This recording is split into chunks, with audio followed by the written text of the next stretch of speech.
I just want them back. I just want them to come back.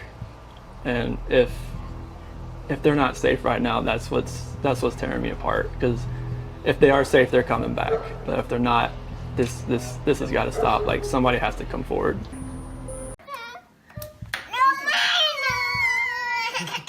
Girls. Oh, CC Girls. Bella. Okay. You want chocolate? No chocolate? If you want chocolate, you just get this bowl. You want this one? Bigger one? We're gonna go.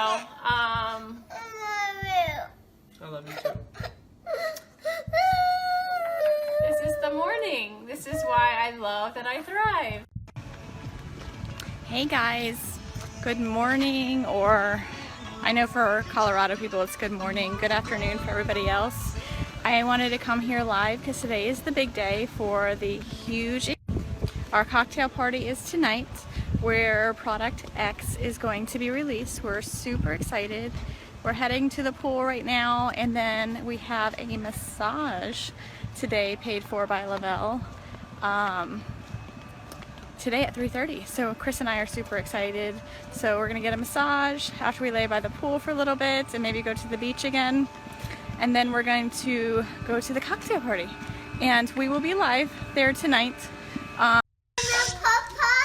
them you love them. You're welcome. We love you. Say love you. Candy. Oh yeah, shoot, that's in here. Objectively say that this is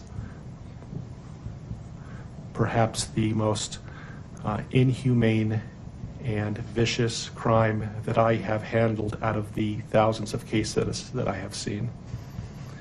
And nothing less than a maximum sentence would be appropriate, and anything less than the maximum sentence would depreciate the seriousness of this offense. Deputies, I would respectfully ask that you take this defendant into custody and have him serve the rest of his life in the Department of Corrections. We are in recess. I don't want to be in it. Get lower.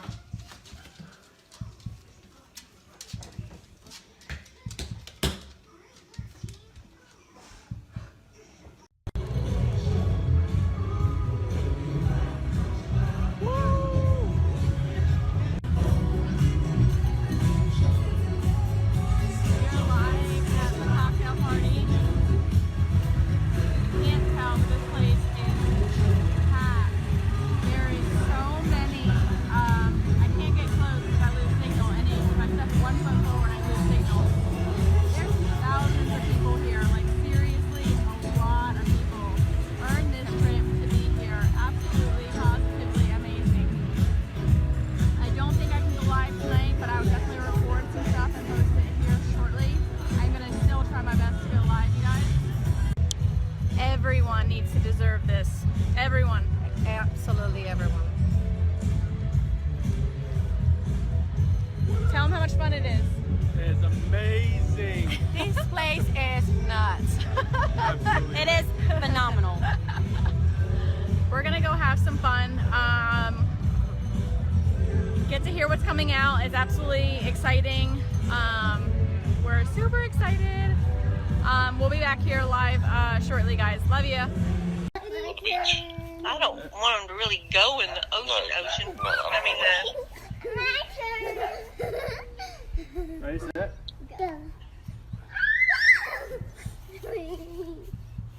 Ready, set? The pool opens in 2 weeks too. what's the degrees today? 85 last I checked. 120. Wow. No, CC. Yeah. CC, get girl. Oh gosh. Oh my gosh, are you kidding? She can climb that fence. If this stillness holds you, a quiet gesture helps sustain these long-form investigations. Taking a moment to like the video or subscribe allows stories like this to be examined with the time and care they demand, bringing hidden truths into focus, one layer at a time.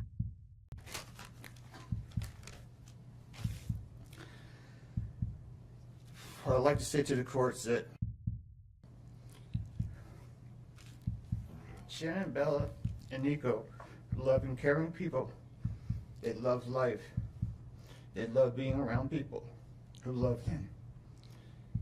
They always had good times. This is the first time they went to the beach this year, and they loved it. But God only knows what happened that night. Life will never be the same without Shannon, Bella, and Celeste and Nico. Had all their lives to live. They were taken by a heartless one. This is the heartless one, the evil monster, who dare you take the lives of my daughter Shannon, Bella, Celeste, and Nico. I trusted you to take care of them, not kill them. And they also trusted you. The heartless monster, and then you take them out like trash. You disgust me. They were loving and caring people. You may have taken their bodies from me, but you will never take the love they had for me. They loved us more than you will ever know, because you don't know what love is. Because if you did, you would not have killed them. You monster, thought you would get away with this. I don't know how. The cameras do not lie. You carry them out like trash of the house. Yes, I seen the videotape. You buried my daughter Shannon and Nico in a shallow grave, and then you put Bella and Celeste in huge containers of crude oil. You heartless monster. You have to live with this vision every day of your life, and I hope you see that every time you close your eyes at night. Oh, I forgot. You have no heart or feelings or love. Let me tell you something. I will think of them every day of my life, and I love them every day of my life. Prison is too good for you. This is hard to say, but may God have mercy on your soul. I hope you enjoy your new life. It's nothing like the one you had out here. May the courts have no mercy on you. It's hard every day. It hurts in so many ways. I have heard people say that you're not a monster. No, you are not. You're an evil monster. Thank you. Love you, Shannon, Bella, and Nico. Love you, Pop and Dad. And one other thing. And Shannon says she is super excited for justice today. Thank you, Your Honor. Thank you, sir. Cece, play patty cake on Daddy's head. Yeah, she's gripping it right now. Cece, play patty cake on Daddy's head.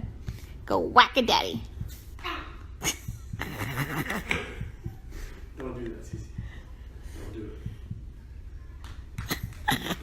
Sounds kind of hollow. Whack it, Daddy. Don't spit. Don't spit on Daddy, please. Oh, that's a shower.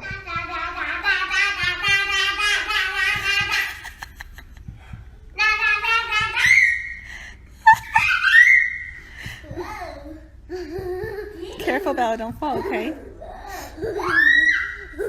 Whack it, Daddy. Whack it, Daddy. One more time, Daddy. Whack it, Daddy. Whack.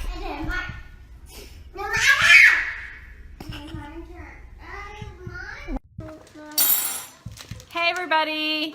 So I'm home with the family, and they're excited to try the new Pro Bars, and they came in, I think, yesterday.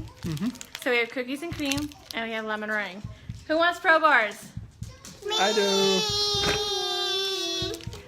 All right, so do you guys want lemon meringue first, or do you want cookies and cream? Cookies. Cookies? I want that. You want the lemon meringue? All right, since I have this one open, let's try this one first, okay? Cookies and cream. And Daddy's gonna try it too. Yeah. Are you both? Yes, so everyone's gonna try Chris Crumb cookies and cream. All right, Bella gets cookies and cream, Cece gets cookies and cream. Ready? Ready? Set. You're the taste testers. Yummy. Is it yummy? What's it taste like? Chocolate. Chocolate. What else? Watermelon. Watermelon. What's it taste like, Cece? Love it. Chocolate? Uh-huh. Is it delicious? Daddy? Oreo wrapped with vanilla. It's nice. Oreo wrapped in vanilla? Is it yummy, Cece? Is that good, Bella? I think they like cookies and cream. Okay, so let's try the lemon meringue. Hey, everybody. So, a little crazy over here. Cece loves the cookies and cream. You like it? Oh yeah, nothing. Good thing. Don't mind me. It's been a long travel day yesterday. Been cleaning, regrouping today. Hey, Jen.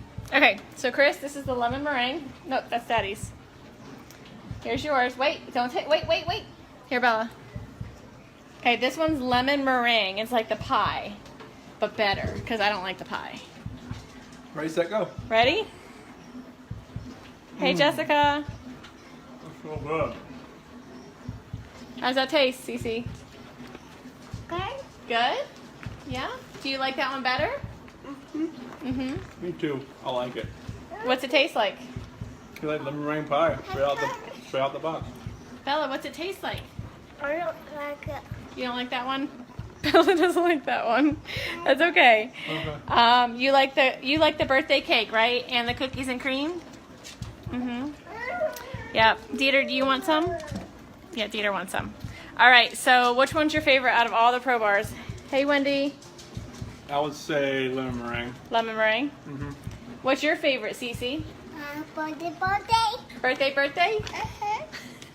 Mommy's favorite. What's your favorite? The cookies and cream? Wow. We have to keep 3 on stock. It's a good thing. How do I turn this around? It's a good thing that I have all 3 of the favorites in the house. Cinnamon rolls were sold out of it here at the house. You like it? I want dip and cream. You want dip and ranch? You want ranch dip and chips? Jess, I have them all. I just ate all of the cinnamon rolls. Cece actually really likes the cinnamon rolls too. Look at Bella. Cookies and cream. You got cookie monster.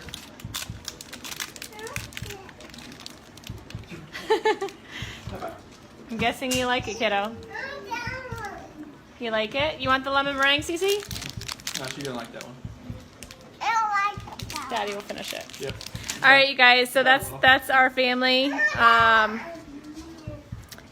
Making sure I didn't miss anything. Hey, everybody. So we're a mixed family. Apparently, birthday cake is a winner for me and Cece. Bella loves the cookies and cream, and Chris is lemon meringue. Surprisingly, because he's a cookies and cream guy. Yeah. So super excited.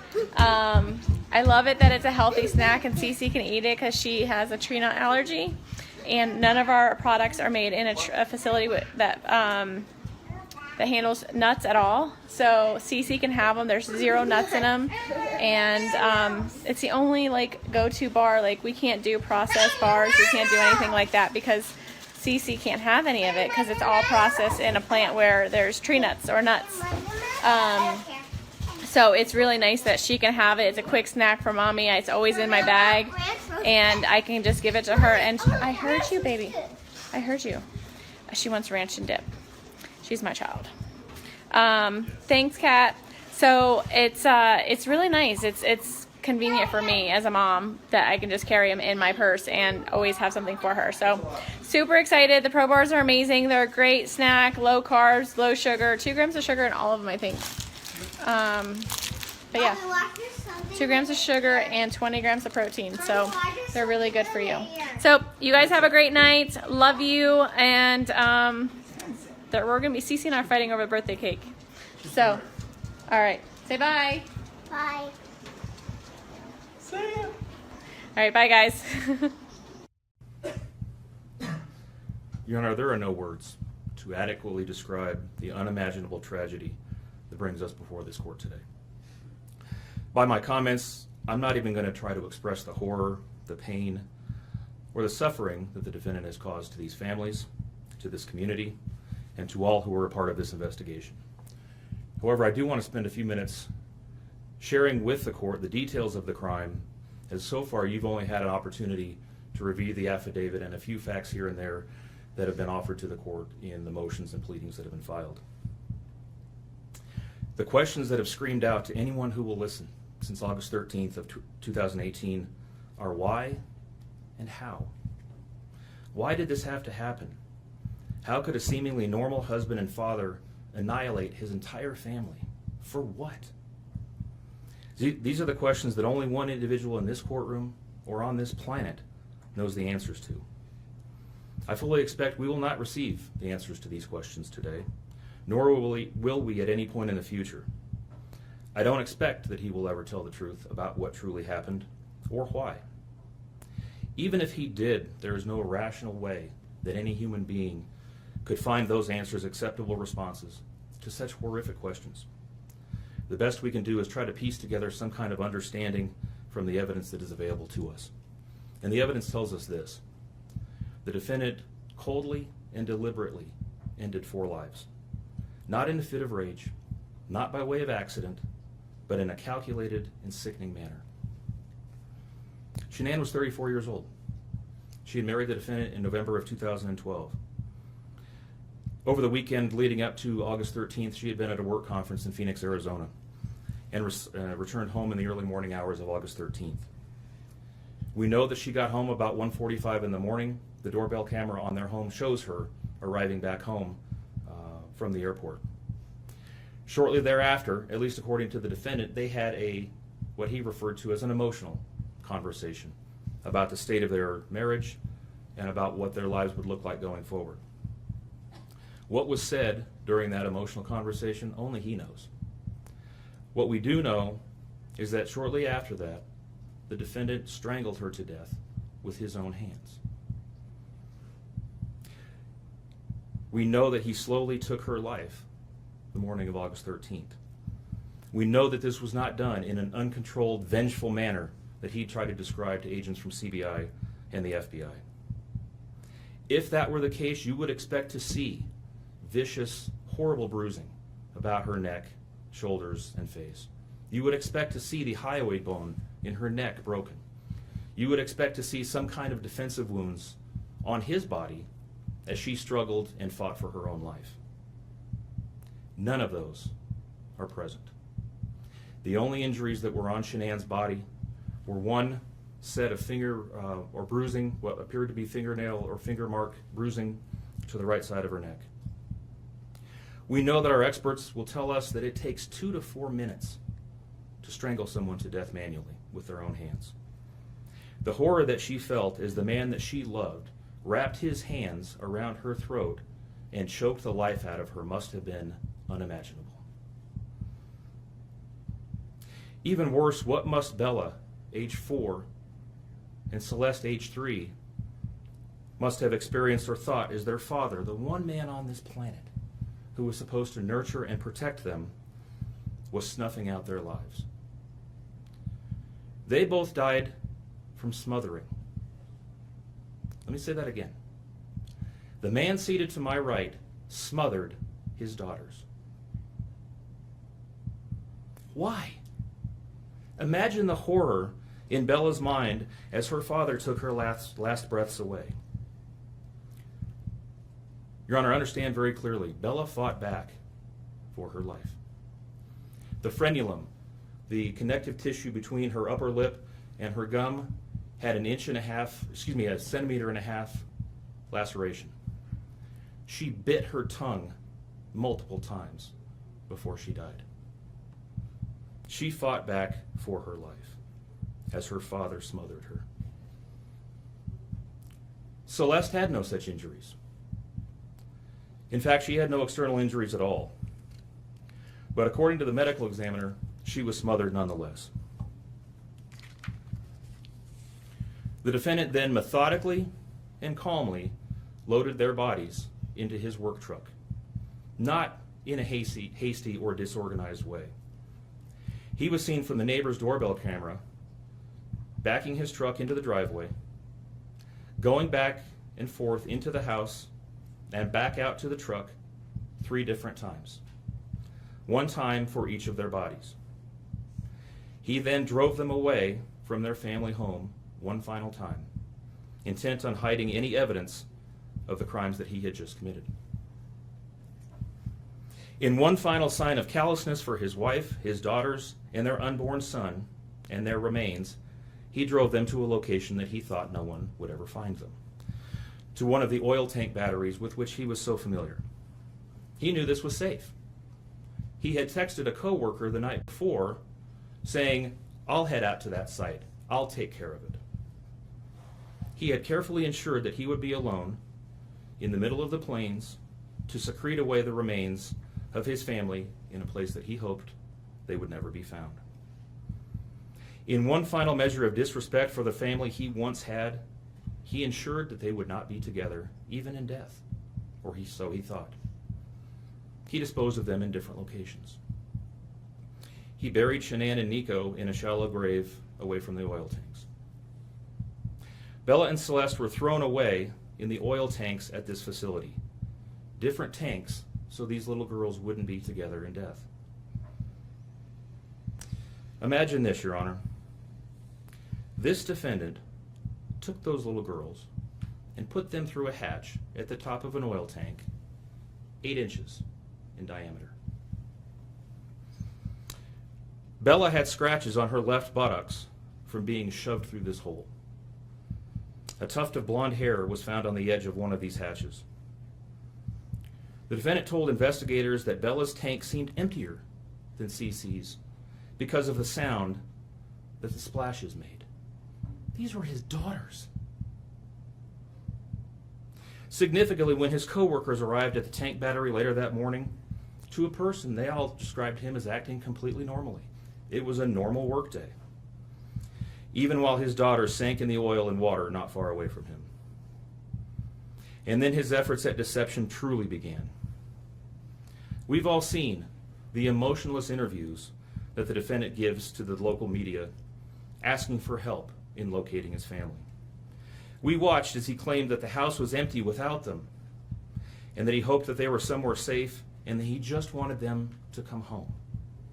He told investigators that they were at home sleeping when he left for work that morning, and that Shanann had told him that she was taking the girls to a friend's house for the day. What is striking about this case, Your Honor, beyond the horrors that I've already described to you, is the number of collateral victims that he created by his actions. While he stood in front of TV cameras asking for the safe return of his family, scores of law enforcement officers, neighbors, friends, and family scoured the area, fretted for their safe return. They texted him begging for any information and sending him their best wishes, all the while he hid what he had done. The list of indirect victims does not end there. Think of the firefighters and the Colorado State Patrol hazmat experts who had to don protective suits and who were called upon to pull Bella and Celeste out of those oil tanks. Or the coroner employees who had to conduct these autopsies. Or the victim assistants who frantically attempted to ease the suffering of those affected. All of this, Your Honor, for what? Why? Why did this have to happen? His motive was simple, Your Honor. He had a desire for a fresh start, to begin a relationship with a new love that overpowered all decency and feelings for his wife, his daughters, and unborn son. While Shanann texted the defendant over and over again in the days and weeks leading up to her death, attempting to save her marriage, the defendant secreted pictures of his girlfriend into his phone and texted her at all hours of the night. While Shanann sent the defendant self-help and relationship counseling books, one of which, ironically enough, was thrown in the garbage. He was searching the internet for secluded vacation spots to take his new love in researching jewelry. And while Shanann took the girls to visit family in North Carolina, the defendant went to car museums and the sand dunes with his new girlfriend. The stark contrast between the subjects of their internet and text content is absolutely stunning. Even the morning after he killed them, and disposed of their bodies, he made several phone calls. One was to the school where the girls were supposed to start, telling the school that the girls would not be coming to school anymore, that they were being unenrolled, presumably to give him some more time before law enforcement notification about them going missing. He contacted a realtor to start discussing the selling of his house, and he texted with his girlfriend about their future. None of this answers the questions of why, however. If he was this happy and wanted a new start, get a divorce. You don't annihilate your family and throw them away like garbage. Why did Nico, Celeste, Bella, and Shanann have to lose their lives in order for him to get what he wanted? Your Honor, justice demands the maximum sentence under the agreement reached by the parties. As you will recall, the agreement calls for life sentences as to Shanann, Bella, and Celeste, and all of those to run consecutively to one another. It also calls for the count of unlawful termination of a pregnancy as to Nico to run consecutively to counts 1, 2, and 3. I would suggest that the extreme aggravation present in the defendant's conduct and in the efforts that I have described mandate that the sentences for counts 7, 8, and 9, the tampering with a deceased human body, each be the maximum of 12 years, and that those sentences run consecutively to one another. It is very clear that each of these acts, that these were not the subject of one act, but each oil tank that he walked up with his daughter's bodies and the hole that he dug for his wife and unborn son mandate a mandatory consecutive sentence. It's been alluded to this morning, but the defendant was certainly eligible for the death penalty in this case under the existing law in the state of Colorado. As you heard, Shanann's family strongly opposed my office seeking the death penalty and being bound to the criminal justice system for the next several decades. That's in large part, as you've heard, why we have reached the agreement that we have. 4 lives were lost at the hands of the defendant on August 13th for reasons that we will never fully understand, nor will we know.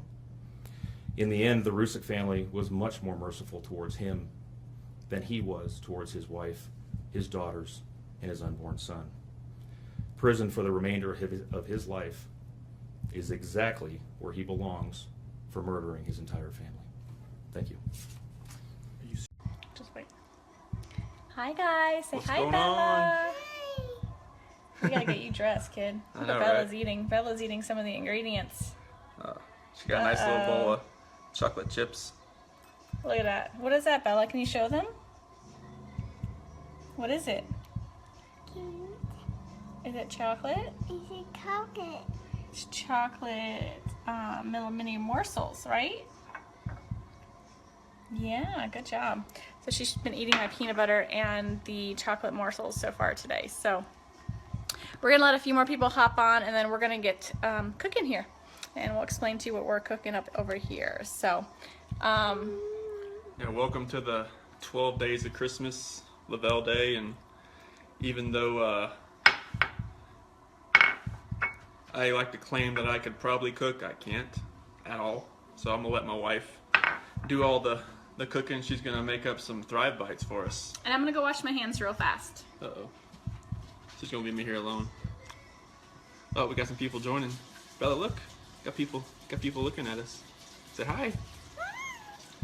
Wife's gonna be making up some Thrive Bites here in a second, so make sure you hop on and join us for the 12 days of Christmas.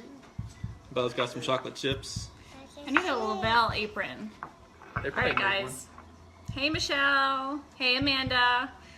Bella's showing you what she's eating. She's eating the ingredients. She's been eating the ingredients since I've been getting them prepared. So we're gonna make Thrive Bites today. Chris didn't want to go on live doing it because he didn't want to mess anything up. Not that you can mess anything up with Thrive Bites. It's so simple. Except for today, we're gonna double the recipe because we love the Thrive Bites. When you are craving something to eat, or junk food or whatever, you just pop a Thrive Bite and it fills you up, and it's really delicious. Thrive Bites, right? Good job, Bella. My little helper right here. Thrive Bites. So today, I will post in the feed the Thrive Bites. Bella, shh. Will you turn it down for me, please? So I'm going to post in the thread here today on how to make Thrive Bites and the recipe. So basically it calls for 1 packet of your lifestyle mix. Now you can use any flavor. I'm going to use vanilla here today. And hold on, honey. It calls for a cup of oats, a 1/2 cup of peanut butter. Hi, Bonnie. Hey, Corey. Look at Bella. A 1/2 cup of mini morsels. Now, I'm doubling the recipe, but still want to keep the calories down, so I'm only going to still do a 1/2 cup of mini morsels. It does also, you know, you can add anything into it, like coconut, peanuts, walnuts, whatever you want. It's up to you. You also add a 1/3 cup of honey, a 1/2 cup of ground flaxseed, and a teaspoon of vanilla. I don't know if I mentioned peanut butter, but also 1/2 cup of peanut butter. Again, I'm doubling the recipe, so everything I'm doing here today is going to be double. Hey, Madison. Take care of my dad while he's there with you this week. All right, guys. Sorry. So first I'm going to add my oats. These are so good. We can't keep them in the house. So then I added, the mini morsels. I add the ground flaxseed. So I always add all the ingredients. I'll just add the rest of Bella's. I add everything that's easy to mix. And so I'm gonna pour our premium lifestyle mix in a cup so you guys can see the consistency. It is micronized. It is fine. Very, very, very, very, very fine. Hey, Christine. So if you guys, probably can't see that way here. So if you can see how finely micronized it is. I mean, literally it's thinner than powder. I mean, flour. I don't know if you guys can see that very well. So, hey, Mandy. So the Thrive Premium Lifestyle Mix is so fine. I mean, it's very, very, very fine. Let me find the other one. So you add 2 of those because, like I said, I'm doubling the recipe. Hey, Sharon. And so now I just pretty much mix this. And then I'm going to add the honey, the peanut butter, and the vanilla. So look at this so far. Hey, Sarah. So look at our little Thrive Bites so far. They're no bake, super simple, super delicious. Like I said, like I'm going to Punta Cana in February, and I need to continue to, where'd Bella put my spoons? Hold on, guys.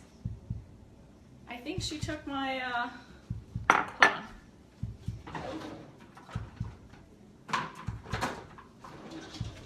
All right, I got 2 more. So if you're like me, yes, Michelle, they're super delicious. So now I'm gonna add the honey. So I'm going to Punta Cana in February, and as much as I want to get into the gym, and I'm working on trying to find the time between work, you know, being a stay-at-home mom with the 2 girls, life and everything, it's really hard to get into. I just added the vanilla, sorry.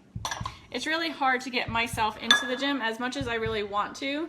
I've been doing some kind of like mini workouts at the house, like squatting and things like that, but it's hard for me to get to the gym. And being a stay-at-home mom during the day and working overnight shifts, you tend to snack a lot because you're always around food, and you know, whatever happens, you know, the kids are eating snacks, you jump on snacks. So this is my way of making my own snack, that instead of me grabbing a fruit roll-up or a bag of chips or any of that stuff, I just grab one of these, and I've made my own for the kids too. So they have their own little protein bites Bella loves. So now that all my ingredients are in here, I'm just going to mix it up really good. And as you guys know, messing with peanut butter, it's fun. So Sorry, I don't like a mess when I'm cooking. Not that I'm cooking. I know, Bonnie. So Bella does squats with me at the house because, you know, we all gotta work up the backside, right? So I am doing squats at the house, and it's super funny because she tries to do them with me. And so here comes Cece, the sumo wrestler, doing squats in my living room because she literally looks like a sumo wrestler when she's doing them. Yeah, Mandy, so that is my favorite side effect. And you know, the thing is, it's not a weight loss company. And as you know, I use you as an example because you are super skinny when you started Thriving. And so like, it's not a weight loss company, but you know what, with anything you can do, you can manage your weight, you know, with just the small things that you do with cutting out junk food. Like that's what has happened with me when I started the Thrive experience, is I no longer crave a lot of the junk foods as I used to crave. And being lazy from, sorry, I'm getting another spoon. Some of the, you know, filling in your nutritional gaps and craving more water, which is all I used to drink before, but I really crave a lot more water now. And on top of that, like I'm literally eating better. So that's really huge. You know, you got to take care of your body. You got to eat better. I'm changing the spoon because of the peanut butter. Hi, Carrie. So we're making mini Thrive, or not mini, but Thrive Bites here. So my hands are washed. Sometimes, you know, when you're in the kitchen, you just stick your hands in there. With the heat of your hands, it helps to melt the peanut butter a little bit, and so it kind of makes it easier to manage, so to speak. And then we're just going to literally roll these into balls, whatever size you like. I like to do them in like little minier sizes. So, and I'll kind of demonstrate here. Let me get this.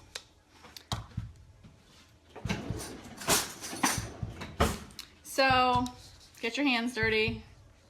I take about a teaspoon size. You can see that. And, you know, just pinch it into a ball. And so that's how big I make mine. They're probably a size of a quarter in round. Carrie, they're super delicious and very healthy for you too, except for the fact that they have little mini morsels in them, but I cut the recipe in half when it comes to the mini morsels. And then you can be creative. You can use the strawberry shake with it. You can use the apple pie and create it into like an apple pie little treat. I love the peanut butter because everyone in this house loves peanut butter and I can never keep it on hand. So it's been really good. Like I said, the girls love them. I don't use the Thrive Lifestyle mix for the girls, but I make them their own little mini bites, so they feel like they're getting a treat with us too. Yes, Mandy. So these are so, like, honestly, they're really good too. But yeah, and you can do whatever you want with them. You can add anything. I'm not a coconut person, so I don't add coconut to mine, but you can add chunky peanut butter. You can add anything, you know, that you want. Stick them in the fridge, let them chill, and then put them in a little container, and then you're good to go. Grab and go. How many spoons are you required? Listen. I use like one sometimes, but like it's sticky, and you know, usually I just use my hands a lot. Of course they're clean, but you know, I'm trying to be, you know, proper, like professional TV cook, you know. I don't qualify though. So, give me 1 second. They're really good. You guys really have to try them. I will post them in the thread here. I am down 28 pounds since I started the Thrive experience, and going to Punta Cana in February, I'd like to be down another, you know, a good 5 to 10 pounds. And so this is a really good way for me to do that. And I'm going to show you kind of what they look like. I'm sure some of you have made some protein bites before. So it's super simple, you guys. Have fun with it. Bella was helping me out, but Chris took her away so she wouldn't talk on the video. Incorporate your kids, like make something for them. Like, and this is super fun. Bella likes to roll these with me, and she does a really good job with it. And it's interaction with your children too at the same time. So that's pretty much it. I'm gonna finish making these, and then I'll come back on later and show you what they look like when they're all done, even though they look the same, just a little firmer. So you guys have a great day, and I'll post the ingredients so Michelle, you can go ahead and continue shopping when you're at Walmart today. All right, guys, have a great day. These are great when you have an afternoon slump at work. Yes, so good. And you know, honestly, like I eat them throughout the day, and they're really good snacks for when I work overnights, because when I work overnights, I tend to snack on a bunch of junk food, like things that aren't good for you. And so these have been a really good supplement instead of doing that. So instead of a bag of chips, I'm eating some Thrive Bites. All right, guys, have a great day. I'm Cindy Watts. Ron Watson. Thank you. And I have authorized you to make a statement to the court as paternal grandparents of the children. And if you choose not to make a statement, but your designee, Ms. Powers, chooses to, she can do so as well. How would you like to proceed today? I want you to start. I want you to start, but I would like to read Who's going to be speaking today? Your Honor, initially, they've asked me, and they're hoping that they have the strength to speak, but if they do not, they've written out their statements and asked me to finish for them. So That would be fine. Who would like to go first? if I could start, Your Honor. On behalf of the Watts, Your Honor, and to the community, we thank you for the opportunity and the recognition under the Victim Bill of Rights. We come today as the grandparents and the parent of the daughter and children whose life was taken in this case. We are not here to ask for leniency. We are not in any way condoning or tolerating the crime that has occurred and the pain that has been caused. We join in our daughter-in-law and grandchildren's family in saying this should never have happened. This is not condonable. This is something that we will never get over. We appreciate the consideration that everyone has paid, most especially the families that have lost everyone. We appreciate that they begged for Christopher's life. We agree and echo what they have said, that it is not his place to take anyone's life, nor would it be our place as a community to take his life. So we thank you for the opportunity and for every consideration and effort that's been put out. The prosecution in this case has in fact respected the Victim Bill of Rights. They took the time to explain that the information that my clients had at the time that they were interviewed was not correct. They were misinformed. They were searching for answers. They were not intending to cause any pain to anyone, and they appreciate that the prosecution answered their questions and gave them the time and the respect and the consideration so that they could tell this court and everyone in this community that the interview content was not their message, that they accept that their son has done this, that they accept that he chose to plead guilty, that he sought and requested their consent and agreement for a life sentence. They appreciate that he is given the opportunity to serve that life sentence. It is his responsibility, it is his sentence, and it is not enough to make up for what has done. We understand and we join the family in that we have questions. We don't know how such a thing could possibly happen, or that a man that was responsible for raising his children and protecting his wife would take the steps that he did, and that he would disregard their bodies and the love that he had for them and they had for him and everyone else, and take the gestures and put this community through the investigation and the discovery and the responsibility of bringing justice. We do not understand that. We do not think it was appropriate. We cannot begin to think that an explanation will ever justify it. My clients indicate that they understand that a full opportunity for a confession with all of the responsibility and accountability has not occurred. And they support the family and the request that that happen, if not today, at an appropriate time, in an appropriate manner, so that everyone can have peace, to understand to the best of their ability the details that they need and to have their questions answered. And by giving this opportunity of a life sentence, we hope that he embraces that moment. that had the death penalty been pursued, there would not have been an opportunity to be accountable and to give a full confession. And had the death penalty been sought, counsel would have fought for his life, the prosecutors would have been engaged in a multiple-year battle, the families would have been torn apart, this community would have had to subsidize it and endure it, and we have so much respect and gratefulness that that did not happen. We would strongly encourage Christopher Watts to give that full confession in the tone and in the timing that he thinks is appropriate with the guidance of his counsel. We feel that it would be appropriate and helpful to ease the pain and the suffering. But we also say we don't think that there's anything that he can say that will ever account for his behavior. There's nothing that can be done to cure the harm he has caused. And he has the responsibility to serve his sentence with dignity and with regard for everyone, and to spend every breath that he has left in an atonement for what he has done. Do you want to read it? So if I could just have you state your name for the record. Cindy Watts. Thank you. My name is Cindy Watts. I am the grandmother of two beautiful granddaughters, Bella Marie, Celeste Catherine Watts. I am also the mother of Christopher Watts, who I will be directing most of my statement to. First, I'd like to begin by recognizing the absolute horror of this crime and acknowledging the devastating loss that both the Rusek family as well as our family have faced. Our families have been irreparably broken by the needless deaths of Shanann, Bella, Cece, and Nico. This is something we will never get over. We will always mourn the loss of our family, and in that we are united in our grief. I am still struggling to understand how and why this tragedy occurred.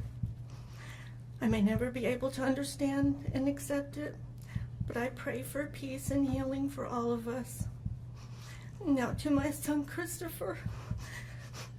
I have known you since the day you were born into this world. I have watched you grow from a quiet and sweet, curious child who Bella reminded me so much of, to a young man who worked hard in sports and later mechanics to achieve your goals. You are a good friend, brother, father, and son.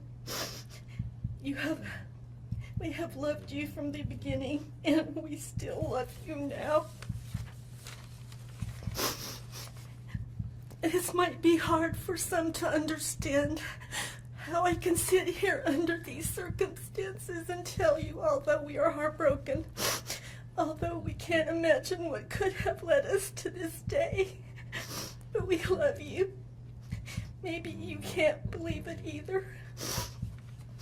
As the Lord said in Jeremiah 3:31, I have loved you with an everlasting love. Therefore, I have continued my faithfulness to you. And you, as your mother, Chris, I have always loved you, and I still do. I hate what has happened. Your father and sister and I are struggling to understand why. But we will remain faithful as your family, just as God remains faithful because of his unconditional love for us all. We love you, and we forgive you, son.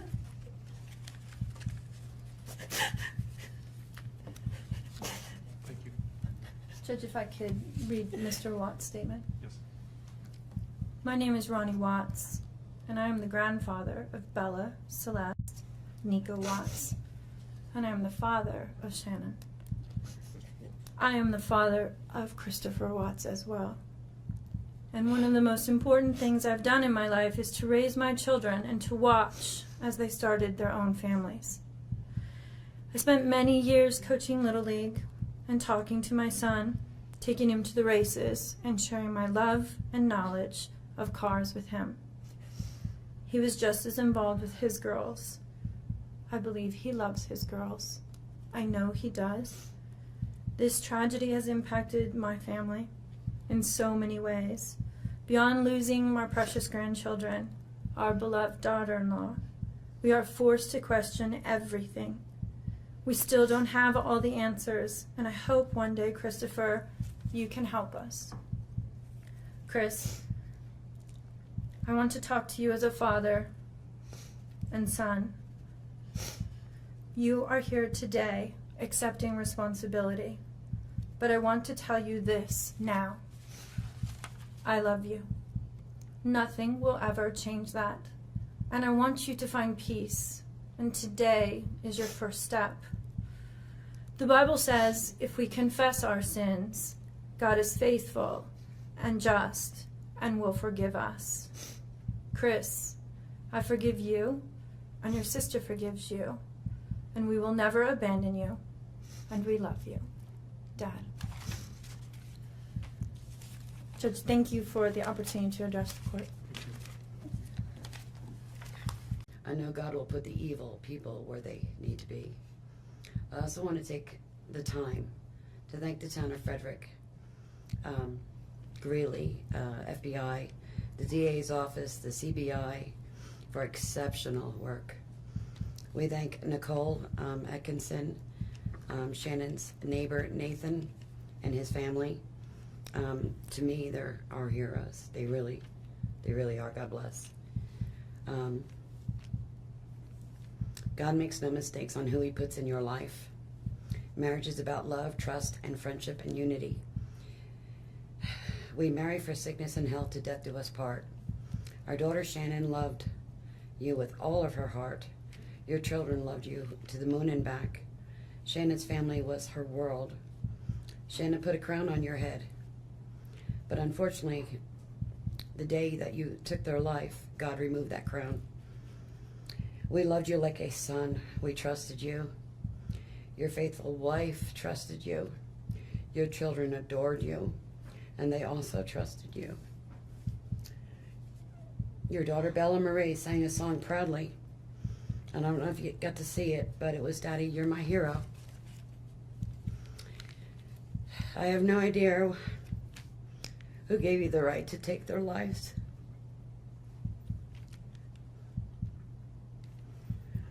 But I know God and his mighty angels were there at that moment to bring them home to paradise.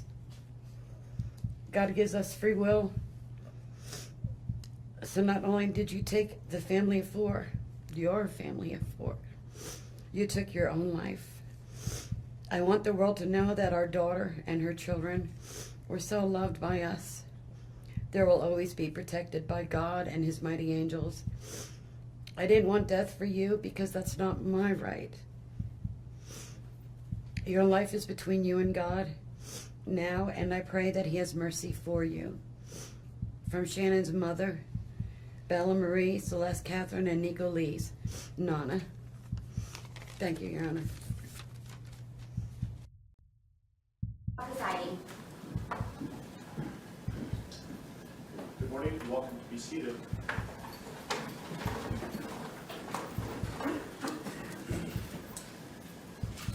Okay, we are on the record. We are in Division 17 of the Weld County District Court, and we are here regarding Weld County case number 18CR2003, people of the state of Colorado versus Christopher Lee Watts.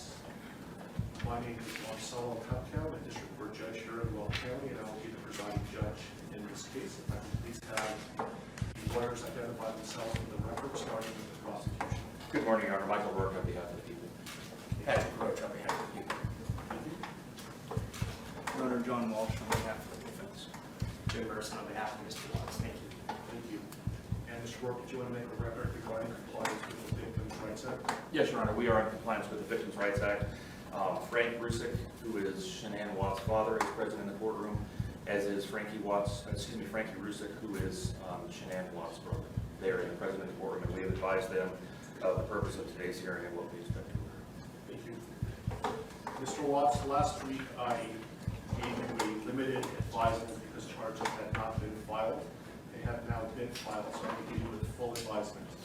If at any time you have any questions, please let me know, and welcome also to certainly consult with your attorneys, okay? Yes, sir. So, you do not need to make any statements. Any statements you make can be used against you. Do you understand? Yes, sir. You have the right to be represented by counsel, and if you're indigent, you have the right to request the appointment of counsel or consult with the public defender before any further proceedings are held, and I see that you've taken advantage of that right. Any plea that you make must be made voluntarily and not the result of undue influence or coercion. You understand? Yes, sir. At this point, I have denied your right to bail, given the charges. You can certainly have a conversation shortly about that issue. You have the right to understand the nature of the charges. We'll go over them in a moment. You have the right to a jury trial. You also have the right to demand and receive a preliminary hearing within a reasonable time to determine whether probable cause exists to believe that the offenses charged were committed by you. Do you understand? Yes, sir.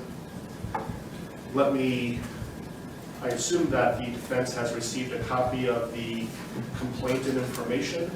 Mr. Watts will explain to you what you have been formally charged with and what the possible penalties are. Count 1 alleges that on or about August 13, 2018, Christopher Lee Watts unlawfully, feloniously, after deliberation, and with the intent to cause the death of a person other than himself, caused the death of Shanna Watts in violation of Colorado Revised Statutes 18-3-102, subsection 1, subsection 8, and that crime is classified as murder in the first degree, a class 1 felony. Do you understand? Count 2 alleges murder in the first degree, also a class 1 felony, and it reads that between and including August 12, 2018 and August 13, 2018, Christopher Lee Watts unlawfully, feloniously, after deliberation, and with the intent to cause the death of a person other than himself, caused the death of Bella Watts in violation of Colorado Revised Statutes 18-3-102, subsection 1, subsection 8. Do you understand? Yes, sir. Count 3 alleges murder in the first degree, a class 1 felony, and specifically it alleges that between and including August 12, 2018 and August 13, 2018, Christopher Lee Watts unlawfully, feloniously, after deliberation, and with the intent to cause the death of a person other than himself, caused the death of Celeste Watts in violation of Colorado Revised Statutes 18-3-102, subsection 1, subsection 8. Do you understand? Count 4 alleges murder in the first degree, a class 1 felony. It alleges that between and including August 12, 2018 and August 13, 2018, Christopher Lee Watts unlawfully, feloniously, and knowingly caused the death of Bella Watts, a child who had not yet attained 12 years of age, and the defendant was in a position of trust with respect to the victim in violation of Colorado Revised Statutes 18-3-102, subsection 1, subsection F. Do you understand? Yes, sir. Count 5 alleges murder in the first degree, a class 1 felony. It alleges that between and including August 12, 2018 and August 13, 2018, Christopher Lee Watts unlawfully, feloniously, and knowingly caused the death of Celeste Watts, a child who had not yet attained 12 years of age, and the defendant was in a position of trust with respect to the victim in violation of Colorado Revised Statutes 18-3-102, subsection 1, subsection F. Do you understand? Yes, sir. With regard to these first 5 counts, the minimum sentence that the court could impose if convicted is life imprisonment in the Colorado Department of Corrections, and the maximum sentence is death. Do you understand? Yes, sir. Let me also point out that pursuant to Rule 32.1 of the Rules of Criminal Procedure, the prosecutor would have to file a written statement of intent to seek the death penalty no later than 63 days after arraignment. Do you understand? If a life imprisonment sentence was imposed, it would be without the possibility of parole. Do you understand that? Yes, sir. Count 6 alleges a Class 2 felony of unlawful termination of pregnancy in the first degree. Specifically, it alleges that on or about August 13, 2018, Christopher Lee Watts with the intent to terminate unlawfully the pregnancy of a woman, namely Shanann Watts, feloniously and unlawfully terminated the pregnancy of the woman. Further, the woman died as a result of the unlawful termination of the pregnancy in violation of Colorado Revised Statutes 18-3.5-103. Do you understand? Yes, sir. The possible penalties, if convicted for this crime, is a mandatory minimum 16 years in prison up to 48 years in prison, followed by an additional mandatory parole period of 5 years. Do you understand? Yes, sir. Count 7 alleges tampering with a deceased human body, a Class 3 felony. It alleges that on or about August 13, 2018, Christopher Lee Watts, believing that an official proceeding was pending, in progress, or about to be instituted, and acting without legal right or authority, unlawfully and feloniously, willfully destroyed, mutilated, concealed, removed, or altered a human body, part of a human body, or human remains with the intent to impair it or their appearance or availability in the official proceedings in violation of Colorado Revised Statutes 18-8-610.5. Do you understand? Yes, sir. Count 8 alleges also tampering with a deceased human body, a Class 3 felony. It alleges that on or about August 13, 2018, Christopher Lee Watts, believing that an official proceeding was pending, in progress, or about to be instituted, and acting without legal right or authority, unlawfully and feloniously, willfully destroyed, mutilated, concealed, removed, or altered a human body, part of a human body, or human remains with the intent to impair its or their appearance or availability in the official proceeding in violation of Colorado Revised Statutes 18-8-610.5. Do you understand? Yes, sir. And finally, count 9 alleges tampering with a deceased human body, a Class 3 felony. It alleges that on or about August 13, 2018, Christopher Lee Watts, believing that an official proceeding was pending, in progress, or about to be instituted, and acting without legal right or authority, unlawfully and feloniously, willfully destroyed, mutilated, concealed, removed, or altered a human body, part of a human body, or human remains with the intent to impair its or their appearance or availability in the official proceeding in violation of Colorado Revised Statutes 18-8-610.5. With regard to counts 7, 8, and 9, those Class 3 felonies carry a presumptive range of 4 to 12 years in the Colorado Department of Corrections. If there were sufficient mitigating circumstances, the minimum could be as low as 2 years. If there were sufficient aggravating circumstances, as many as 24 years. And any prison sentence would be followed by an additional mandatory parole period of 3 years. Do you understand? Yes, sir. Do you have any questions about what I've said so far? Yes, sir. And Mr. Merson, has your office filed a written intent to seek a proof evident presumptive rate hearing? Not yet, Judge, but we will be following that. This case will be Mr. Walsh's and Ms. Harrell's. They were the attorneys listed on the, I believe, the most recent pleading from the defense. Okay, thank you. And I would point out, Mr. Watts, that the prosecution also indicated in the complaint and information that these were acts of domestic violence. Do you understand that? Yes, sir. Okay, thank you. And so, Mr. Walsh, what is your request today? Your Honor, considering that we haven't received any discovery of the case, we're not in a good position at this point to advise the court about what kind of time we'll need.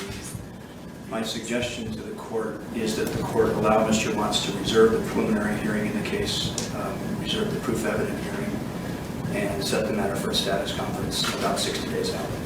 So just to be clear, he is waiving his right to have a preliminary hearing within 35 days, that he's not seeking a proof evident presumption grade hearing prior to the setting of the status conference in about 60 days, but he's reserving his right to have those hearings in the future, but not necessarily within 35 days. Is that right? Yes, Your Honor. We've spoken about those issues. And do you understand what we're talking about, Mr. Watts? Yes. Do you have any questions about that? Okay. And Mr. Rourke, do you have any objection to that request? No, Your Honor, that seems like the prudent way to proceed at this point. Okay. Let me give you a date that has, so 60 days is about October 20th or so. I have October 11th. Does that date work for the parties? I can go a little bit further if you like as well. I think a little bit further would make sense, Your Honor. Thank you.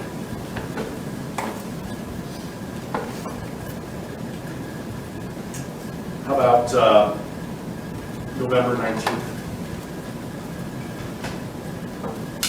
While we're waiting for lawyers to let me make a record that the court's going to find that Mr. Watts is knowingly, intelligently, and voluntarily waiving his right to have a preliminary hearing within 35 days. And while he has not asked for a proof evident presumption grade hearing yet, I'm told that he will, but he's not requesting that hearing prior to the status conference that we're setting today. Agreed? Yes. That date works fine with the defense, Your Honor. Thank you. Your Honor, I spoke to the Rusiks, and that is fine with the people as well as the victim's family. How is late morning on November 19th? Anytime, Your Honor. Late morning is fine. Very good. How about 10:30? That'll work for the people. And that will be in Division 16. I apologize for the bouncing around of division, but my courtroom obviously is not big enough, and I will keep you updated on where the divisions are going to be, but the next court date will be in Division 16. Are there any other questions, comments, concerns, anything that we can address today before us recessing? I think there are a couple of things outstanding, Your Honor, and first I wanted to address one very ministerial point of clarification with respect to the standing decorum order that the court entered yesterday. By its terms, and when the court defines the applicable areas, that includes my office, specifically the boundaries of the district attorney's office. I just wanted to make a request for clarification that the terms of this order do not apply to the conduct that occurs within my office itself. Agreed. Thank you. Otherwise, I have provided a copy of this to the employees of my office, and we will be providing it to law enforcement after this hearing is fine. Thank you. I also intend on issuing a case management order later today, so be on the lookout for that. I don't know if the court has the desire at this point this morning to address a couple of the other outstanding motions that the Public Defender's Office has filed that we had entered or filed responses to. We have not addressed motions 2, 3, 5, and 7.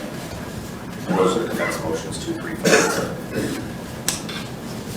And for the record, our responses were C, D, E, and F. I don't have those motions in front of me, but I know that I issued a number of written orders yesterday. Did you receive those? I received written orders, but not as it relates to those 4, so perhaps they just haven't reached my desk yet. If they haven't yet, I will issue a written ruling. We'll be getting them shortly. But I issued a number of orders yesterday. Your Honor, does that include, I did get the order on motion 5 and motion 7. Does that include motions 2 and 3 then that the court would? Remind me what 2 and 3 are again? Motion 2 is the motion to allow confidential defense experts to be present for any testing. And we did have a bit of additional argument on that if the court wanted to hear it. Motion 3 is a motion for a protective order. I prefer they put it in writing, and then I'll issue a written order with regard to that. Is that something that's time sensitive? I think it could be, Your Honor. I can't speak for the district attorney, but it could be. I can tell the court, understanding what Mr. Walsh is referring to in motion number 2, it is not something that is going to occur in the next day or 2, so it's not time sensitive in that respect. So you'll be received, if you want to put something in writing, you're welcome to, and I will issue a written order in a timely manner. Does the court want to give us a deadline for that? Sure. When would you like to file a response? I can have it done in a day or 2. Okay. And so do you have control, Mr. Warren, as to when the testing is going to occur? Absolutely. I can certainly make clear to our forensic agents that pending the litigation or the receipt of a court order on this, that we will not do any forensic testing. That'd be great. So did you want to have time to file a reply to the response?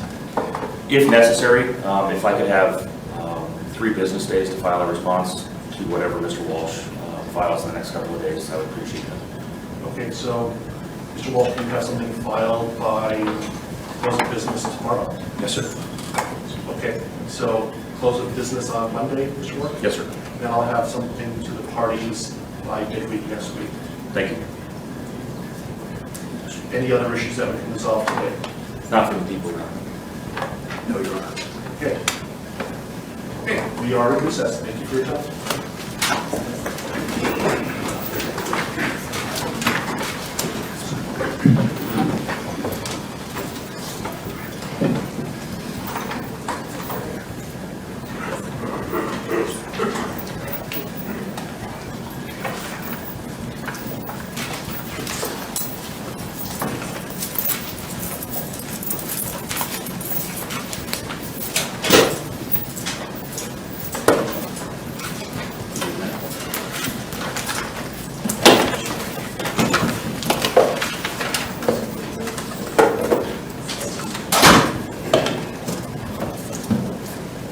Past 3 months I've barely slept because I've been going through a lot of different emotions because I did not see this coming.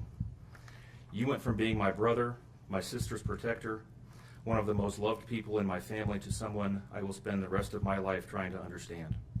What gave you the right to put your hands on a woman, let alone my best friend, my beloved sister, your daughters, and your son? Why weren't they enough for you? In the blink of an eye, you took away my whole world, the people that mattered to me the most. Everything in my life I loved, your children. They trusted you. They loved you. They looked up to you because you promised to keep them safe. Instead, you turned on your family. My blood is boiling as I write these last words because they are the last you will ever hear from me. I can't even think of the right words to describe the betrayal and the hate I feel. And to be honest, you aren't even worth the time and effort it takes to put my pen to this paper. There isn't a day that goes by that I don't cry for my family. They were my whole world. All I do is ask myself why. Why would you do this? You don't deserve to be called a man. What kind of person slaughters the people that love them the most? Did you really think you would get away with this? Did you really think that this was your best option, to throw away your family like they were garbage? They deserve better and you know it. I hope you spend the rest of your life staring at the ceiling every night, being haunted by what you've done. None of us deserved this. Hearing my mother and father cry themselves to sleep in this hotel room causes me anguish that is beyond words. I can't describe how this feels, how badly my heart is breaking for my poor parents. We trusted you. You have taken away my family from this earth, but you can never take them from my heart. You took away my privilege of being an uncle to the most precious little girls I've ever known. I will never hear the words Uncle Frankie again, but you will never be called Dad again either. You'll never be able to put your hands on another woman, let alone my best friend, my beloved sister, and your son. I just can't comprehend how they weren't enough for you. Shanann, Bella, and Cece loved you more than anyone. You were their hero. How could you destroy the people who loved them the most? I pray that you never have a moment's peace or a good night's rest in the cage you'll spend every day of your life in. A cage you are privileged to live in because my family isn't evil like you. We begged the district attorney to spare your life because despite everything, we believe that no one has the right to take the life of another, even someone like you. I feel sorry for your family. I know the pain that they must feel knowing that they can't hug you, because that's how my mother, father, and I feel every time we cry for our family. Nothing hurts more than watching or hearing my family weep for their loved ones. I just wish that I could tell that you would tell the truth, but I know that that is asking for more than you are capable of. I stayed up all night writing this statement. I don't sleep because of you. My life will never be the same because of you, but at least my conscience is clear. I get to live free, but I can't say the same for you. I haven't slept in 2 days because I've been anxiously waiting for this moment, the moment I get to tell you how I feel, how this has affected my family and I. My family and I can finally grieve after today. If anything, we will come out of this stronger today than we were before, and we will continue to pray for your family. Sincerely, Frankie Rusick. Thank you. This matter comes on for a first appearance. Mr. Warwick, correct me if I'm wrong, but formal charges have not been filed yet? That's correct, Your Honor. The Defendant was arrested. Formal charges have not been filed. On my calculation, I believe they will be due to the court at 3:30 on Monday afternoon. Thank you. Mr. Mercer, anything you would like to say about that? Not regarding that issue, thank you. So the court has reviewed a affidavit in support of a warrantless arrest. The court has found probable cause for the arrest. Specifically, I see that Mr. Watts was arrested for 3 counts of first-degree murder, each a Class 1 felony, and 3 counts of tampering with a deceased human body, each a Class 3 felony. Again, these are only charges that are named in the affidavit in support of the warrantless arrest. It's the district attorney's office who will ultimately decide what charges, if any, are going to be filed. And Mr. Mercer, would you like me to advise your client of his rights pursuant to Rule 5? Yes, please. Thank you. So, Mr. Watts, I would like you to listen carefully to the rights that you have, okay? Thank you. And so first, you don't need to make any statements. Any statements you make can and may be used against you. Do you understand? Yes. You have the right to counsel. Do you understand? Yes, sir. If you are indigent, you have the right to request the appointment of counsel or consult with a public defender before any further proceedings are held. Do you understand that? Yes, sir. And Mr. Merson is the head of the public defender's office, and he is going to represent you today and potentially in the future. Do you understand that? Yes, sir. Okay. Any plea that you make must be made voluntarily and not the result of undue influence or coercion. Do you understand that? Yes, sir. Right now, charges have not been filed, so this is a limited advisement. I intend to bring you back next week once formal charges are filed on Monday, so I can give you a full advisement. But I will tell you that at this point, the court is not authorizing any bail. Once I know what the official charges are that are filed by the district attorney's office, I'll inform you of the nature of the charges. If charges are filed, you have the right to a jury trial, and you have the right to demand and receive a preliminary hearing within a reasonable time to determine whether probable cause exists to believe that you committed any of the charges that are filed by the district attorney's office. Do you understand that? Yes, sir. I believe that your lawyer has filed about 16 or so motions on your behalf, including a request for a preliminary hearing. Do you agree, Mr. Merson, that that time period, that 35 days to have a preliminary hearing, doesn't begin until your client appears in court next week once formal charges are filed? I agree. And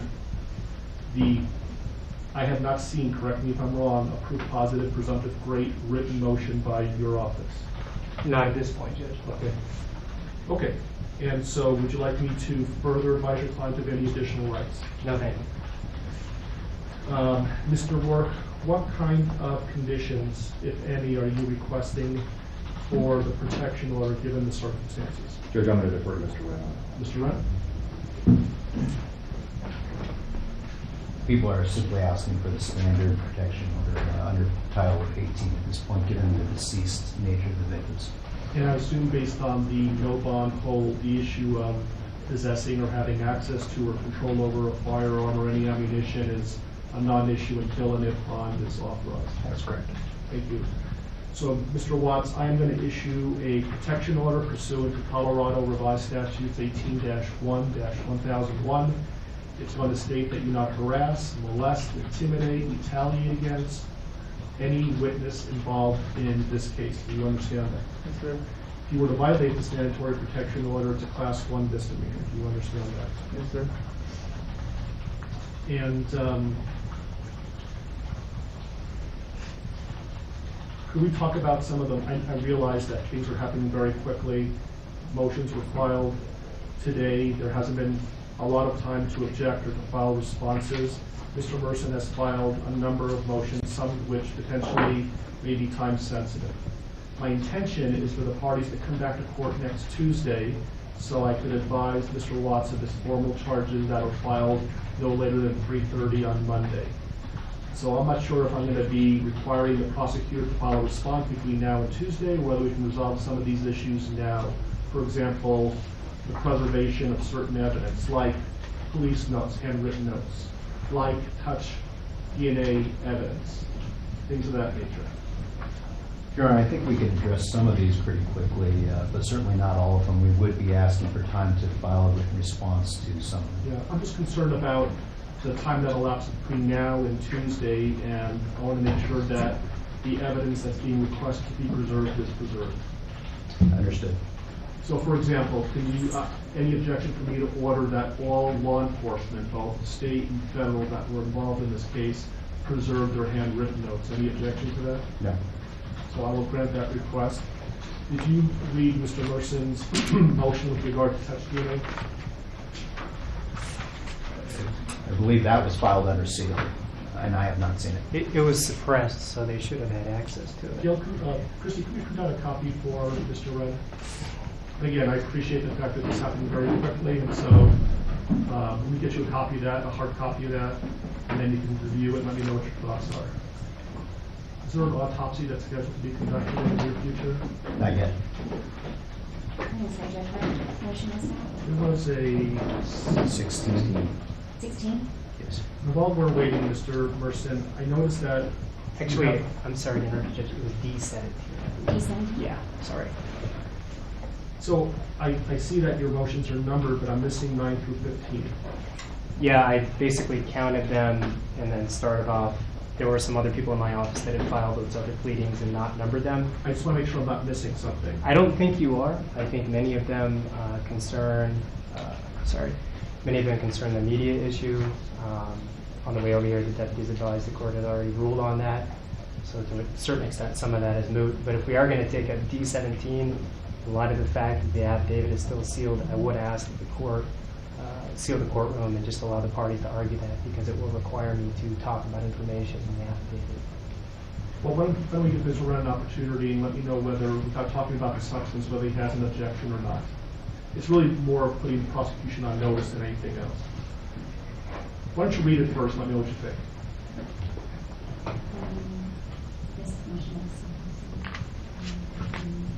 You can give it to the prosecution.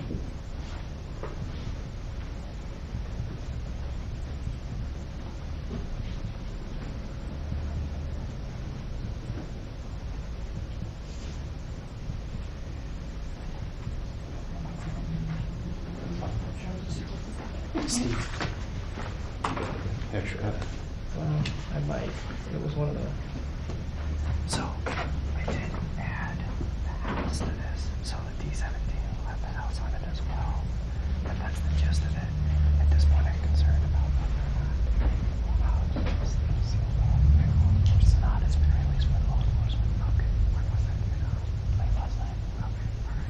And I guess that part of the motion would be good at this point. Mostly concerns what's in this motion. So, okay. If I could take a moment to read. Yes. Mr. Mercer, anything on the associated?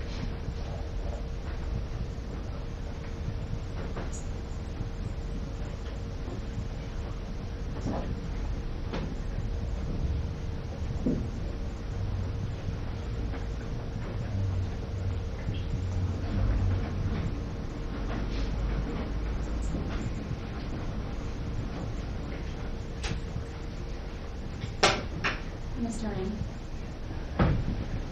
Thank you. I'm okay with continuing it. I just don't want there to be any time-sensitive issues between now and next Tuesday that we should have handled today. I think we need to address it today. As I indicated, Judge, at this point, there's not an autopsy scheduled or autopsies.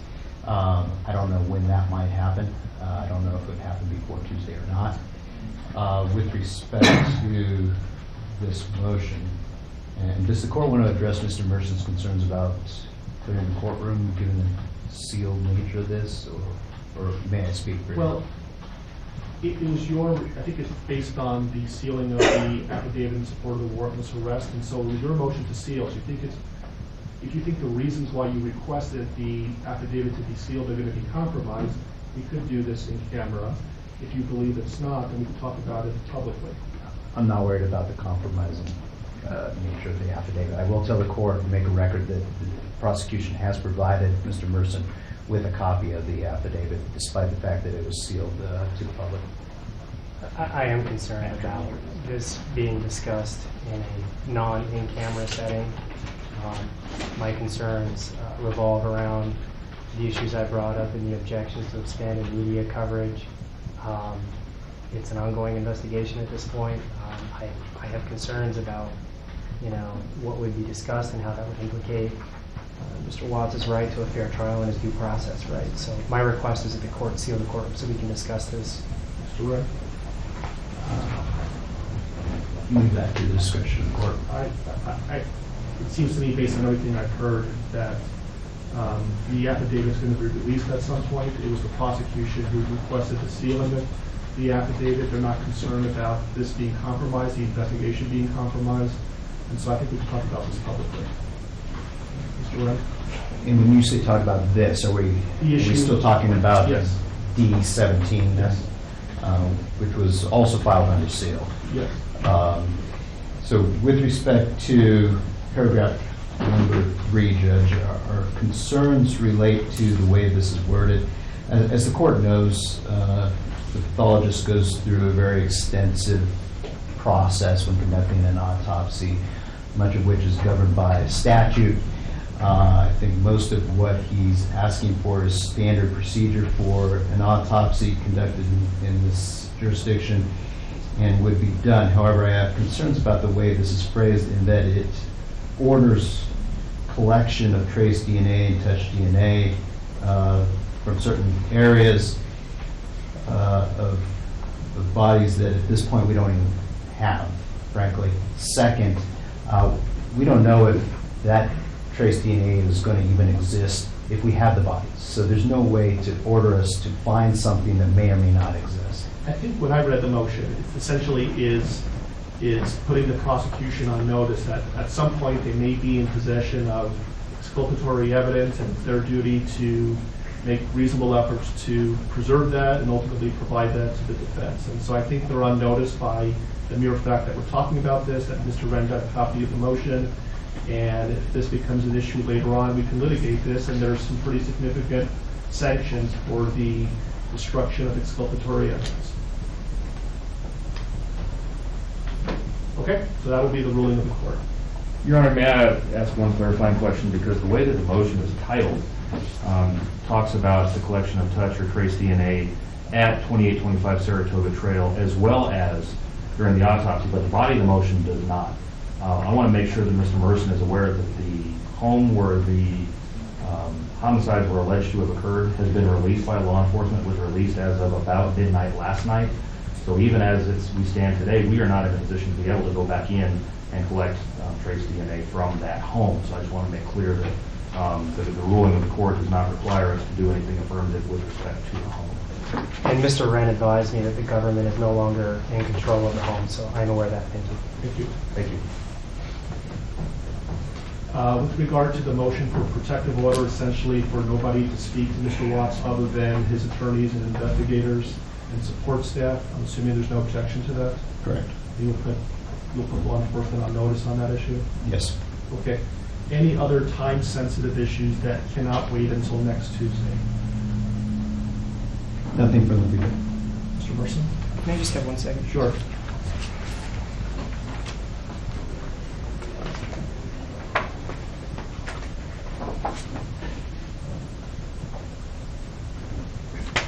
Nothing further. Thanks, Judge.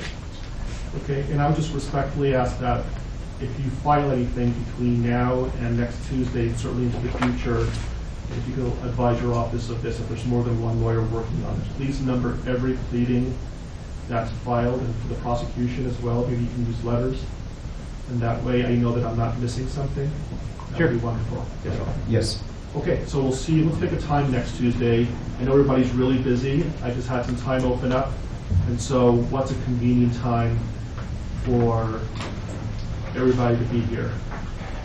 I'm also going to be asking if there's victim rights compliance today and see if there's a more convenient time for whoever the victim rights representative is.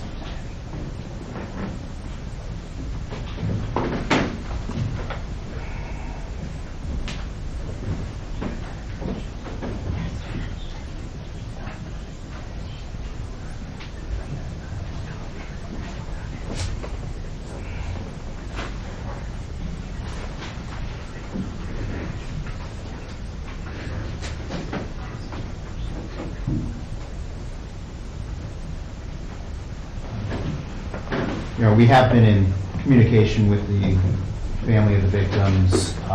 We are in VRA compliance with that, based on that effort.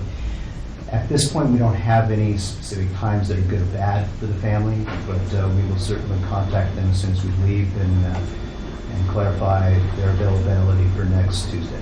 How about the attorneys? What's a good time for you to be here on Tuesday? Anytime, Judge. I'll make it work.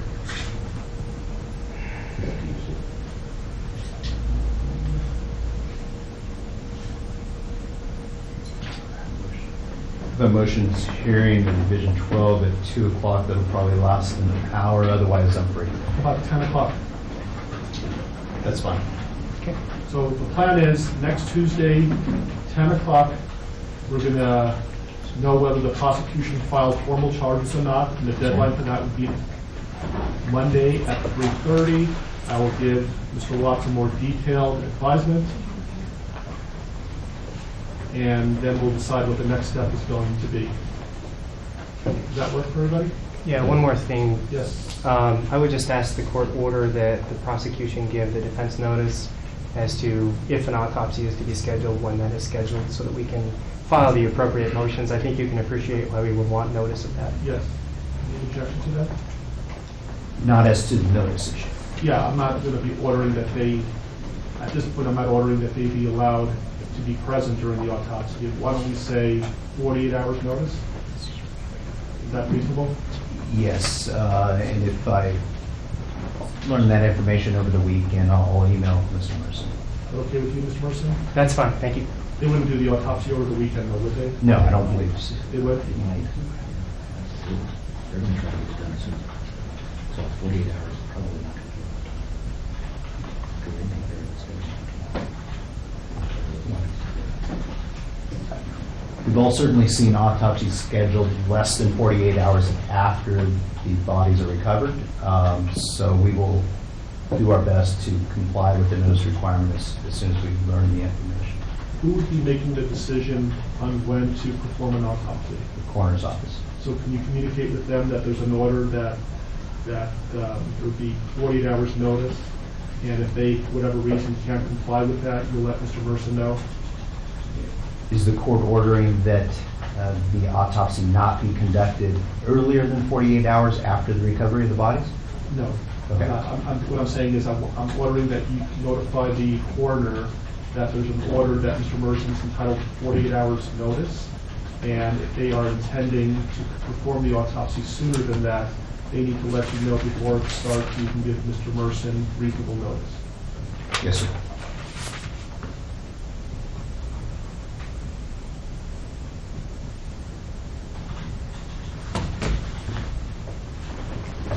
Anything else you can think of between now and next Tuesday that we can resolve today? Yeah.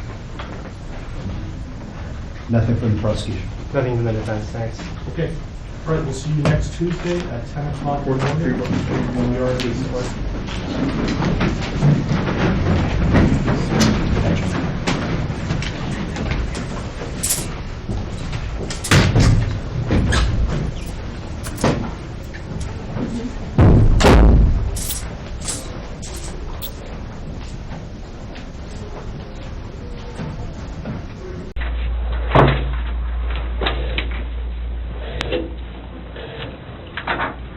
So I brought Graham in here because we want to talk to you about the results, okay? Sure.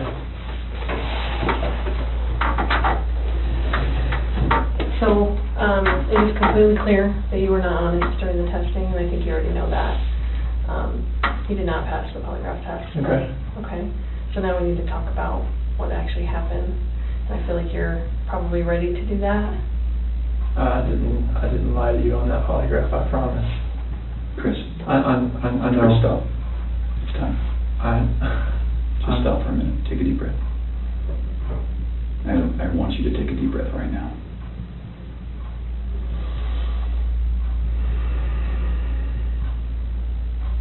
There's a reason you feel sick to your stomach. And when people hold stuff inside, it makes you physically ill. And I can just tell on your face, I could tell from the second you walked in that you were wanting to just come clean and just be done with this. And I appreciate that because you knew sitting down in that chair that you weren't going to pass today. and you knew I was going to find out because I told you that, and then you continued to stay knowing that you could, at the end, say, you know what, I just need to get this off my chest. Like, I just need to tell you what happened. We're not here to play games. We're not here to do any of that with you. We just want to know what happened. So can you start from the beginning and tell us what happened? Everything that I've told you, I did not lie on this polygraph. I don't know how much I could tell you right now. Like, I did not. Yeah, it's not even an option right now because you did not pass the polygraph. So I know you were being deceptive. So that's not even an issue right now. The issue right now is what happened to Shanann, Bella, and Celeste. That's the issue right now. Okay. Okay. So let's talk about that. I know you want to tell us. I can see it in your face. Holding this lie in is going to do nothing for you. I know this. Like, okay. I'm not like trying to like cover things up. Like. Yeah, but you kind of are because it's normal. Normal people would do that. Normal people that make a mistake initially are going to go, I don't know what you're talking about. I didn't do anything. That's normal. I would expect that. It's just like if you ask your kid, you know, did you write on the wall? And they go, no. And you're like, you have a marker on your hand. Like, I know you just wrote on the wall. And they're like, oh, okay. That's a natural reaction that someone's going to initially lie about something like that and then eventually tell the truth. So this is your eventually telling the truth time. This is where the rubber meets the road, Chris. Like, don't let this continue any longer, please. I'm not trying to make anything continue. Like, I want them back home, like. But you know they're not coming back home. You know that. I don't know in the back of my head. I hope they come back home. But you know they're not. I hope they come back home. Mm-hmm. And I don't know they're not coming back home. Chris, Tammy and I are confused, okay? And here's what we're confused about. I told you that we've done some work overnight. Yeah. I told you that we've got a lot of leads, okay? That wasn't a lie. I know. We know a lot more than we think we do, okay? And here's where we're confused. You're this great guy, and I'm not just telling you that, okay? I'm telling you that because everyone tells us that, okay? We can't find anyone to say anything bad about you. Chris is a great guy. He's a good father. He's a good man.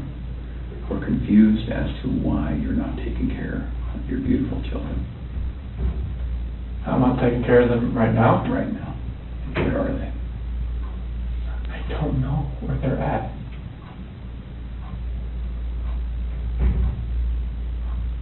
Honestly, I do not know where they are at. If I could have my babies back home right now, I would. I want them back. I want everybody back. That is the God's honest truth.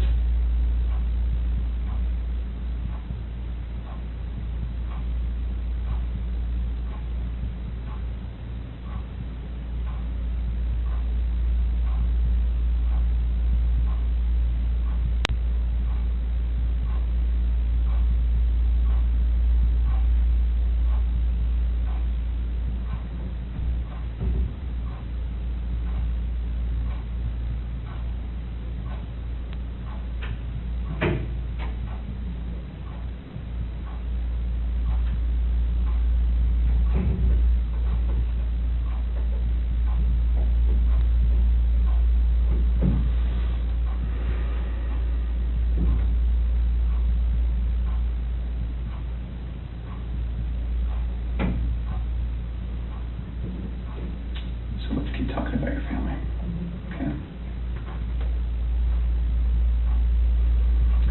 We just can't figure out why there's two Chris's, okay? We talked about that last night. Yes. We just can't figure it out. There's a Chris, okay? If somebody asked me my kid's child routine, I would say, I don't know, go after mom. That's the truth, right? And so it is very surprising to me, and it warms my heart that you're the type of dad who can pack a bag in the morning, and you know just what to put in there, and you know just what to put in there as a backup in case they have an accident, okay? You know what the clothes to put in there, you know what they have for breakfast, you know what they have for a snack, and a dinner and a nighttime snack. You can tell me the book you read to your daughters, okay? I know you love them. And you're not faking that, are you? It's real, okay? There's a lot of guys who come in here and try to tell me that, and I know they're lying, okay? Because they can't answer those questions that you can answer, okay? But you are here today lying about something else. So we need to talk about that, okay? I cheated on her. I know. And this is very good. Keep I'm not proud of it. I didn't think anything like that could happen. I don't think I would ever do it, but I did. I know. Keep going. And she accused me of it. I denied it. I cheated on her, and I feel horrible for it. Like, she was pregnant, and it was, I don't want to, I didn't hurt her. I cheated on her. I hurt her emotionally. I cheated on her. And I feel absolutely horrible about this, but that's what I've been holding. When I didn't go to the Rocky game, I was with her. Okay. I went to dinner with her. Okay. Keep going. That 5 weeks I was alone, I was with her most of the time. Okay. You're doing a good job. This is the Chris that I knew would come out today. This is the Chris who tells the truth, because you're a truth teller. When I tell you I fell out of love, it's because I fell in love with her. Absolutely. Okay. I mean, that's God's honest truth. Okay. Who is her? So I don't want to get her involved in this. I don't want to ruin her life. Like, it's something like this. I don't want her involved in this. Okay. So can we talk about that a little bit? Yes. I knew that you would say you didn't want to get her involved. But because you'd like to take care of people. She's a wonderful person. Like, I mean, she knew I was married, yes. And I told her we were going through issues, yes. Yes. And I told her that, we were going to get, at the end, like, we were going to get separated. Like, once I figured out what that was, I didn't know what that was going to be. I know. I had no idea. I saw her, took my breath away, and I'd never thought in a million years that could happen. I know. I know you think I'm a figure, but it was, I never felt that way about anybody in my lifetime. Mm-hmm. Chris, that's not your fault. No, I'm just. Well, can we do this? I know you want to take care of her because it's because you're the type of guy who takes care of women. It is. You took care of your wife. You took care of your daughters. You were very good at taking care, and you want to take care of her. So can we make a deal? I don't think this girl did anything to hurt anybody, but I can't walk out of here wondering. So can we leave her out of it? Okay. Get back to your wife and your daughters. Okay. Where are they? That I do not know. That was what I was holding back. Like, I didn't know, what I did. I know. Chris, in the interview today, you weren't asked about infidelity. You were asked about... I was holding back from last night. That's not why you feel today. That's not how that works. You would have reactions to every single question, not just the ones that we talked about being important. Like the ones you wanted me to lie about, is that what you're talking about? No, the ones about her disappearance and knowing where she's at, and about seeing her last. I was not lying about those things. So can I tell you what I think? Yes. Okay. So, going into that interview today with Tammy, where we strapped you in, we knew all about Nikki. Okay? All about her. And you're doing a very good job right now, because you didn't have to tell us about her, but you did. I couldn't hold that in anymore. I know. We could see it on your chest and in your eyes. Okay? Here's the challenge that we have. We knew about Nikki, and so we didn't need to ask you about her in the polygraph. We just didn't need to, because we knew. Okay? And so that's why we didn't ask you, because we already knew the answer. Okay? We're very, very worried about your daughters and your wife. I am too. Okay? So can I tell you, maybe based on the people that I've talked to, and Tammy's talked to, based on all the investigations we've done, based on your cell phone, both your cell phones, your wife's cell phone, Nikki's cell phone, okay? Based on talking with family members and friends, and based on talking with everyone. Here's what we know, okay? And I'm not gonna lie to you right now, here's what we know, okay? Chris is a good man. Everyone said it, okay? I'm not just telling you that because I, want to blow smoke here. You're a good man, okay? Nobody can fake answers about packing a backpack, nobody. You either pack a backpack for your kids or you don't, okay? This should have been the happiest time of your marriage, okay? You and Shanann, this should have been the happiest time. She's making a little money, she's making good money. You're making great money, you both have a job, you have beautiful kids, you have a beautiful house, you're in Colorado, clean air, good people, okay? And on top of that, you look pretty good now. You're pretty fit, okay? This should have been a time in your marriage where you guys were happy and thriving and productive, okay? And I believe that Shanann's the reason none of that happened. I believe that she's a controlling person. Maybe doesn't listen to you as much as she should. I think that she can do whatever she wants and you can't. Okay? I think if you were to go to a restaurant, she would order whatever the hell she wants. And as soon as you order a nice steak, she says, whoa, buddy. Okay? A woman that lets her man do all of the backpack packing and all of the cooking. I'll do all the cooking, but like she cooks like I do like some things here and there. Okay. That's because you're a good person, and I think that she started on the path to leave the marriage. Okay. It's ironic that we're talking about you and Nikki. I think that she was the one who started on that path first. What do you think about that? I wouldn't have thought about that. Okay. And the other thing I think is interesting is, even though she is that type of person that's controlling, doesn't listen, does what she wants, is walking away from her kids, here you are defending her. Because to your core, you want to take care of the people you love. Okay. And that's the reason why we want to give you an opportunity today to just help us find them. Okay? Will you do that for us? I'll do whatever I can to help to find where they're at. Okay. So when she asked you, do you know where they are, or are you going to tell the truth about where they are, you failed miserably. Okay. Why? I'm a nervous person. Like every question I asked, every question, it felt like I wouldn't say the right thing. That's not how the polygraph works. I don't know like what it reads like. I know she was saying about autonomy of the process, but like I don't know where they're at. Chris, right now your dad's outside. He flew across the country to help you. Okay. You're lying to him.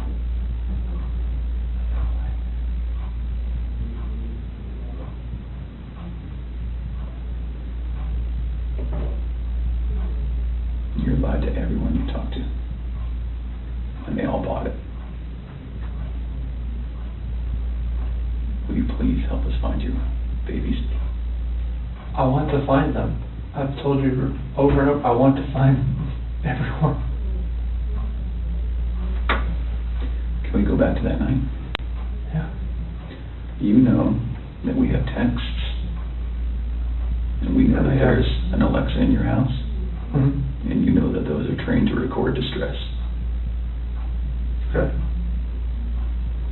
You know that we know the content of Nikki's text messages and your text messages and Shanann's text messages. Okay? I didn't know you knew where Nikki was until tonight, right now, so. Okay. Tell us about that night again, and please tell the truth this time. I told you the truth. I promise I've told you the truth. Like, I woke up at 4 o'clock. I woke up at 4 o'clock. Got dressed, got ready. 4:15, me and Shanann talk about the house, about separation. Did you guys talk about Nikki?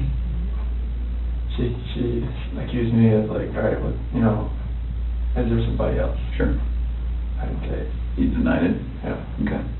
Because she brought up like, you know, like, well, was there a $68 charge on dinner the other night? Okay. Was there two of you? And that was with two of you, wasn't it? Yes. Okay. That's Nikki.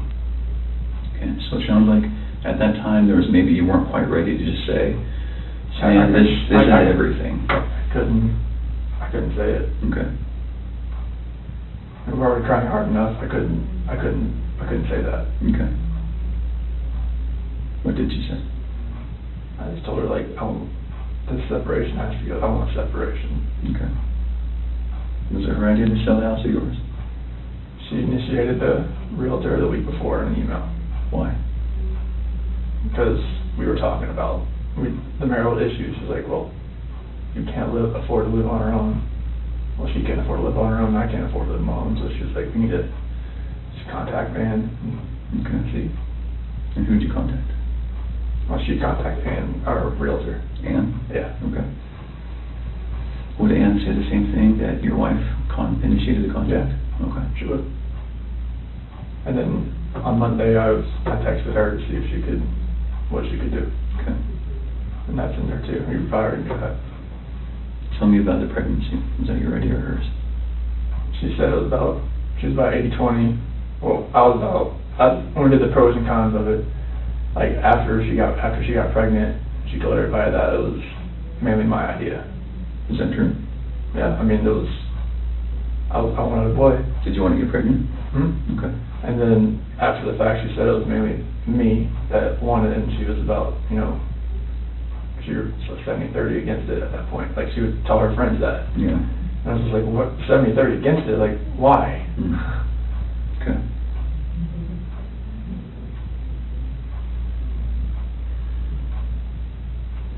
Can you understand that some of this just doesn't make sense to us? Okay. How is it possible that a woman and two kids are just completely gone off the face of the earth? I promise you, I have nothing on my hands I did nothing to those kids or her to make them vanish. So tell me what happened then. I believe you that you did nothing on your hands. What happened? When I left, I mean, it's on video that I left and I was in my truck. I didn't like load anything into my truck besides my tools, my container, my book bag, my water jug, my lunchbox. Okay. But then what happened? I drove out of the driveway. No, before you drove out of the driveway. What happened with your wife and your kids? I didn't do anything like that. They were still in the house. Where are they? Where did they go? I don't know, sir. I really don't know. Your wife's not the type of person to vanish. I know she's not. She had 10 things on her schedule that meant she was going to be there the next day, that day, the day after that, with friends, with a doctor. Okay? She didn't leave because she wanted to. Okay. So what happened? I didn't do anything to her or the kids. Was it an accident? I didn't do anything. Was it an accident? There was no accident. I don't know if there was an accident in the house. I wasn't there for it. It's a big deal if it's an accident, because we can work with that, Chris. No. And I think that's maybe what happened. I did not cause an accident. I didn't do anything to my wife and kids. Was it a misunderstanding? There's no misunderstanding. Like, we had that talk. There was a misunderstanding where I didn't tell her about the affair. Okay. I didn't. That was the misunderstanding. Like, miscommunication, misunderstanding. Yeah. Good. But I probably should have told her right then, honestly. I mean, everything was out on the table anyways. Right. I should have just told her right then. But I didn't, because I just couldn't bring myself to do it. What was your plan? What were you going to do? I mean, how was the separation going to work? Like, once we got separated, I would get my own place, and then 50-50 split with the kids, that's what I was hoping. Mm-hmm. What about Nikki? Take it slow and just see if anything develops, like when I'm, have my own place. Okay.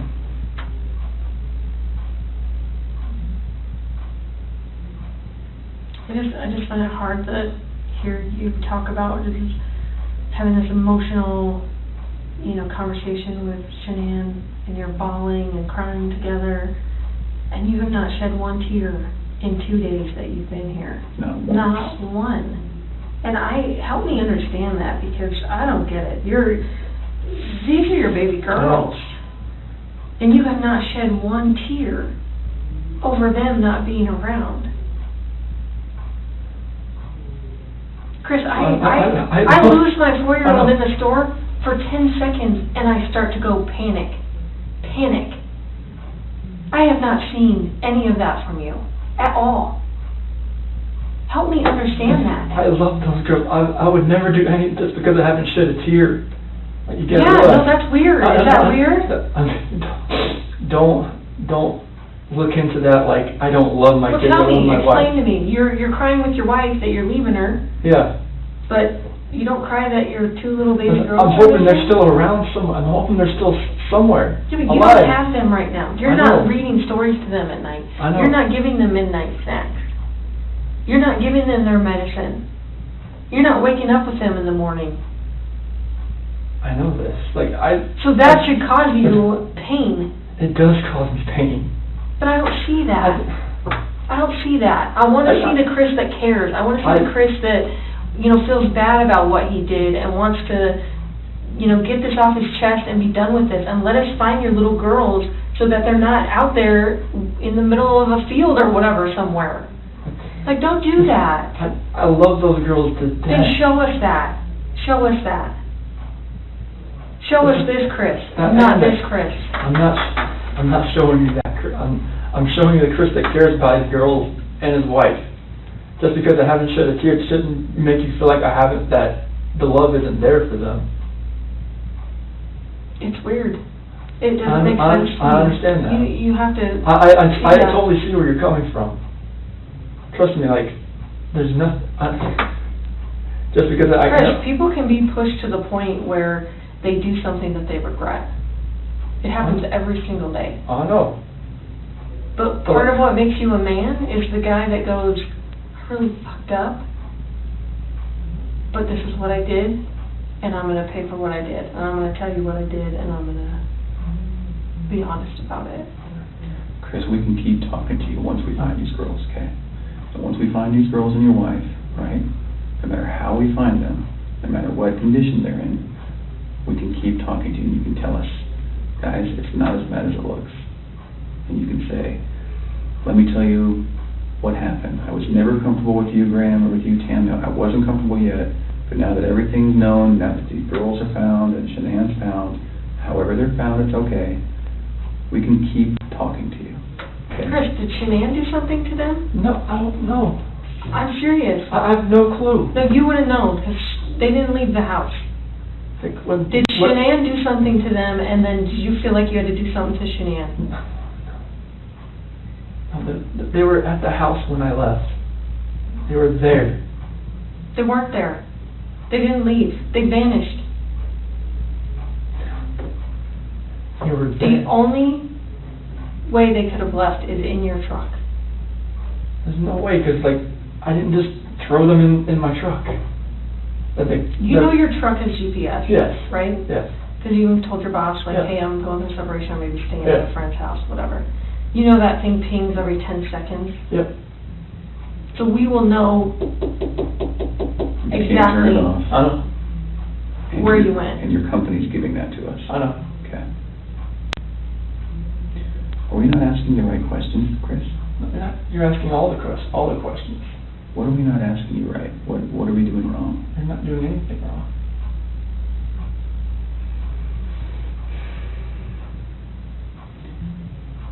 Did Shanann do something? I think she did anything to these kids.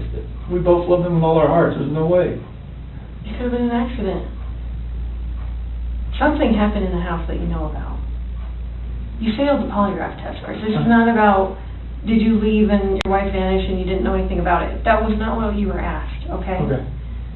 We know that something happened to all three of them. But I want to know, did something happen to these baby girls first that you had to take into your own hands and deal with. You had to clean it up for Shanann. Chris, you gotta tell us. There's something that happened to these baby girls.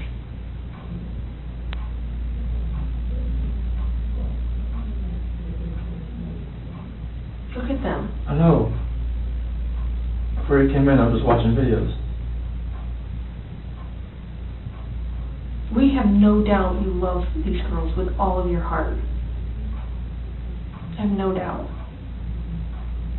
But we make mistakes. And that's okay. It's what we do with those mistakes that make us who we are. Chris, it seems like you're thinking about it right now. What are you thinking about? She couldn't have.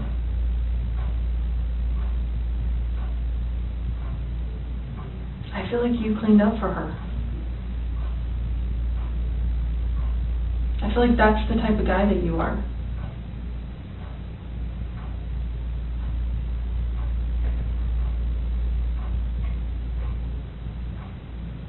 Which one of these has the breathing thing? Well, they both have inhalers, but she has the EOE. Encephalitis esophagitis. Does she have problems breathing?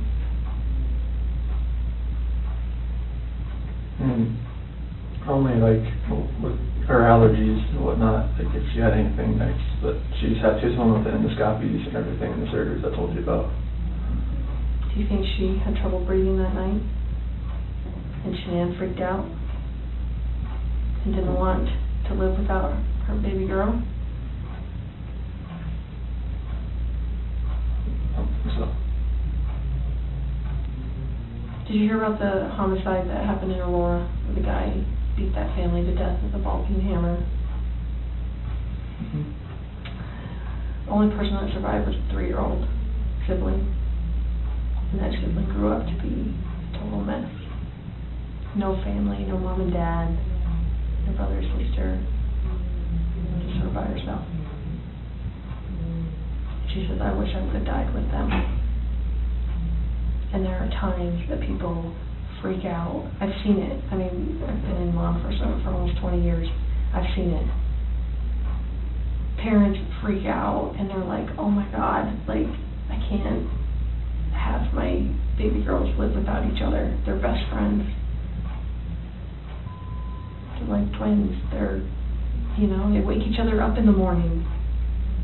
And I understand that. We had a mom in Castle Rock that suffocated both her baby girls. She's like, my husband was going to take them, and she's like, I just couldn't handle. I thought I was doing right by them. I thought I was saving them pain. And I get it. Why? How's she saving the pain? Because she didn't want them to have to live without their mom.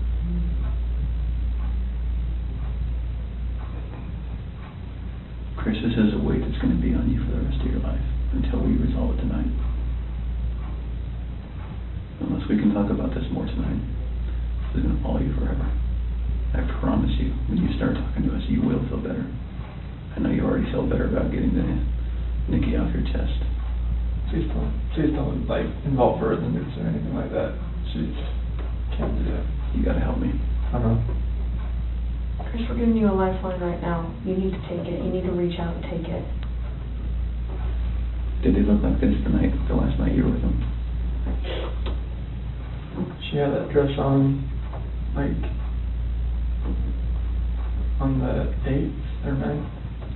It wasn't in this, but she had that dress on. Because I remember I had 2 buttons on the back. I'd take them off so I could get her pajamas on that night. Did you guys make sure that they were warm when they left the house? Make sure they were warm. They're always warm. They always have, when they're in their beds, they're always warm. Okay. Were you guys taking care of them at the very end? They're always taken care of. They never miss a meal.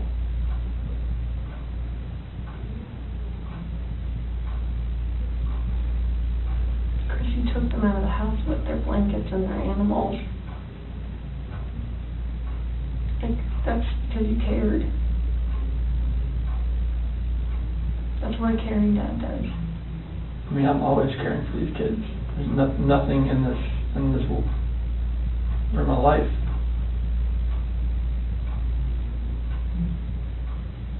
I believe that. I believe that, and I believe someone made a mistake, whether it was you or Shanann. And you either cleaned up after Shanann or you made the mistake. And I mean, I want to believe that maybe Shanann did it and you felt compelled to fix this so Shanann didn't look bad. That's what I want to believe. But I don't know, you're not telling me that, so it makes me think the worst. Like, did you do that to all three of them? I did not do anything to these kids. Not do anything. What did Shanann do to them? Tell us, Chris. Chicks are crazy. Can I talk to my dad or something? Absolutely. Come. Do you want to bring him in here? No, I just need to talk to my dad. Like, I flew across the country. Hey, Chris, how about this? If we brought your dad in here, would you please tell him what happened? Can I just go talk to him? I've been in here for like 5 or 6 hours and I'm like... Absolutely. Chris, look at me, man. It's not going to feel any better. He deserves an answer. He's your best friend. There's only one person you wanted here most, and it's your dad. Yes. What would you tell him? I love him, and I just want him to be by my side. Okay. He knows more than we do that you're a good man. And he knows as much as you want to protect your wife, Shana. I think he would tell you to do the right thing. Before we get him... Can I go out there and talk to him? Well, I don't know that you want to do it out there, because there's a lot of people going through the halls. Should we bring him in here? We'll step out. Okay? Do you need a few minutes with him? Okay. Can we just ask a couple more questions?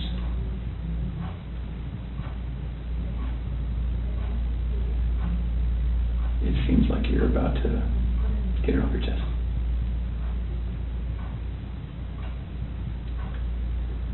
Is there any way that you can help us understand more about Shanann and why maybe something happened,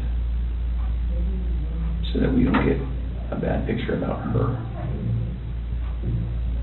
And what I mean is, what happened that night with her? As far as like after I talked to her? With the girls. Like when we were having that conversation in bed there. Mm-hmm. Like when I talked to her about the separation and the house, and she asked me about the affair, and that's how that conversation went. Okay. She was distraught. She had like mascara on her face, all that. I mean, it was emotional. Well, how about this? If we bring in your dad, will you promise me that you'll talk to him? I'll talk to him. Okay. Will you promise me that you'll tell him everything?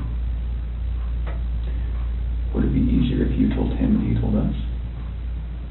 I don't know. Okay. I don't know if that's going to be easy or not. I tend to think it's not. I think you're the type of guy that needs to take responsibility, because you always have taken responsibility. You've always made the right choice. So, I guess I'm just worried that if we bring your dad in here, that could distract you. What do you think? Distract me from like talking to you? Yeah. I just need to talk to him. Okay. Alright.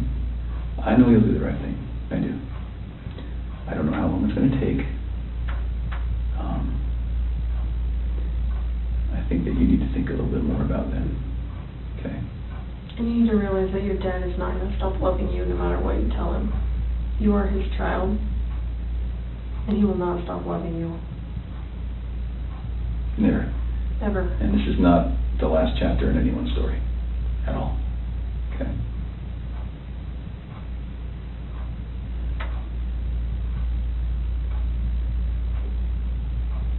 He's been here the whole time. You know, he didn't want to leave you. Have you ever seen, sometimes when an animal's owner dies, they stick around forever? I think that's your dad.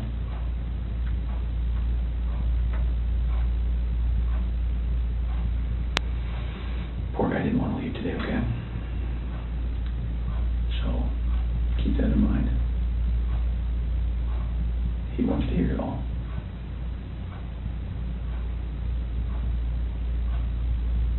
All right.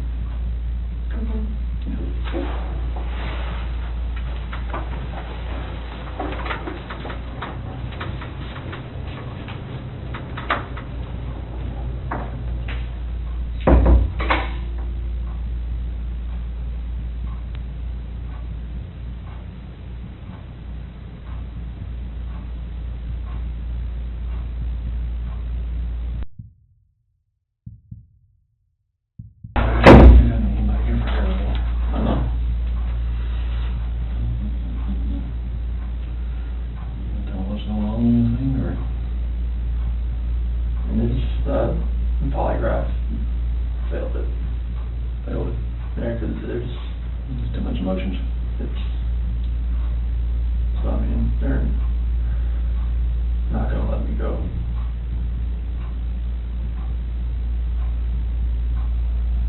Is there any reason why they shouldn't?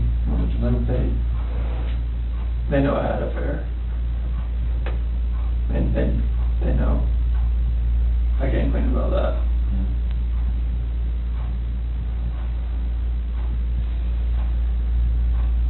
They know you had an affair. Anything else you want to tell me? What's going on, or what happened, or anything? Or you know anything about? When we had that conversation that morning,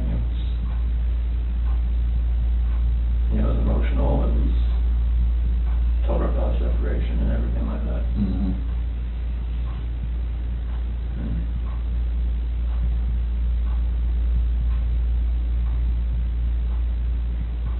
What happened after that?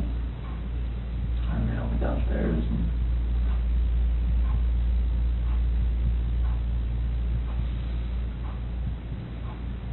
I don't want to protect her. What? I don't want to protect her. You don't want to protect her? I don't know what else to say. What happened? Huh? She hurt him? Yeah. And then I freaked out. What now? I freaked out and I hurt her. You hurt her? Did they leave after that, or what? So she started hurting the kids. Paper.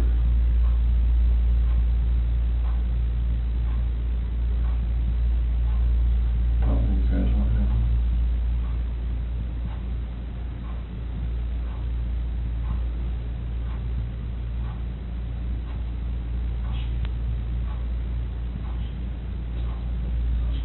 What? She smelled it. Or choking. No. I didn't hear anything. When I was downstairs, I came back up and they were gone.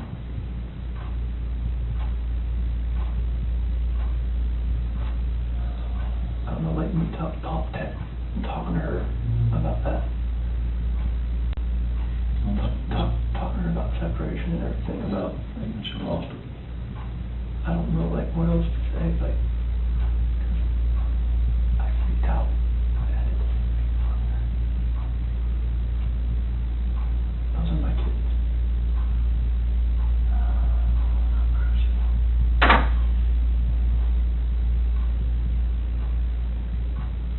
So she, it's not at that one time, you were leaving this and going to work. And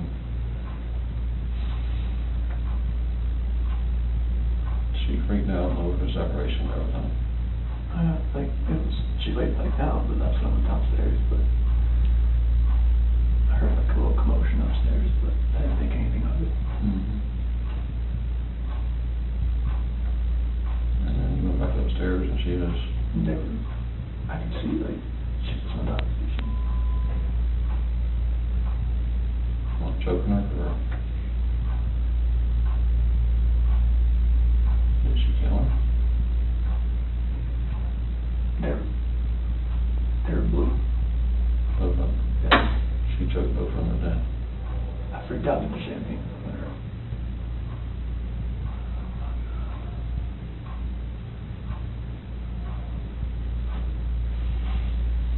I don't want to say. I don't want to say it though. No, just...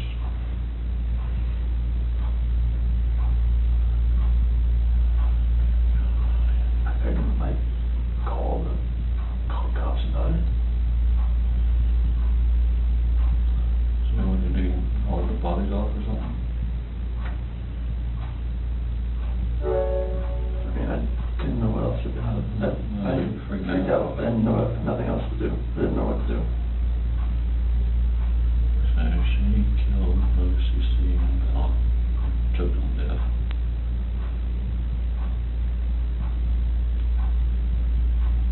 You lost it and choke her or... That's just rage. I hadn't.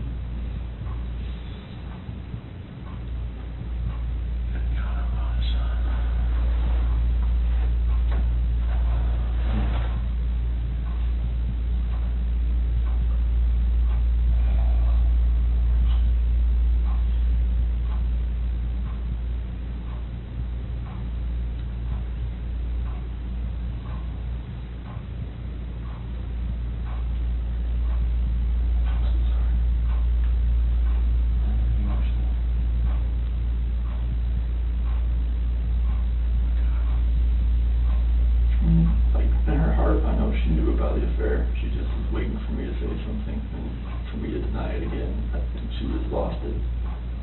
That's when she went off and told her about it. And that's when the crying, like, happened. And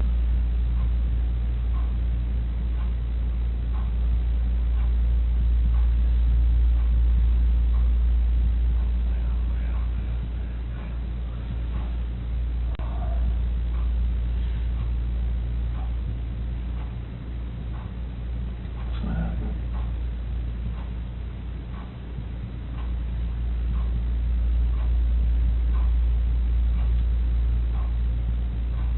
She lost it.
have to say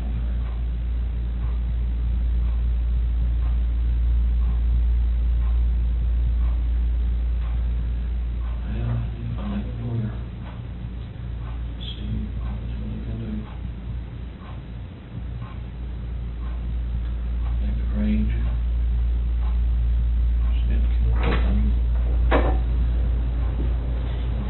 What's that? Come on in. You okay? You sure?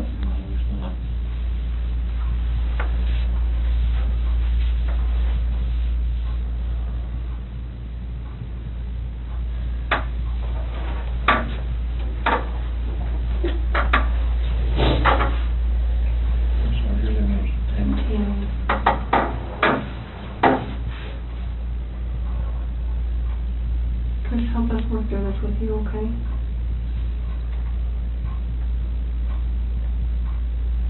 Will you tell us what you told your dad? After that conversation, Take water up there, son. no, you're fine. Yeah. After that conversation we had, and she accused me of the affair, and she, in her heart, she knew what was going on. And she knew about the dinner the other night. It was too much for just me. She knew about what now? When I told her I went to a Rockies game, I went out to bed.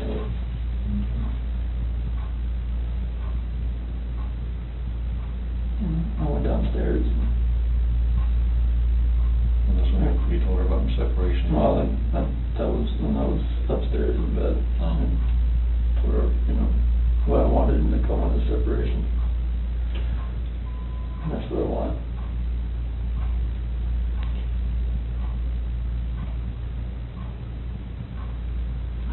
I went downstairs and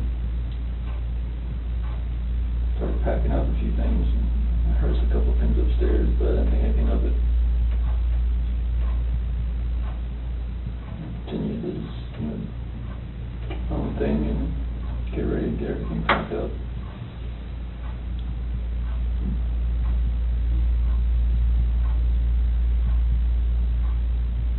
Next.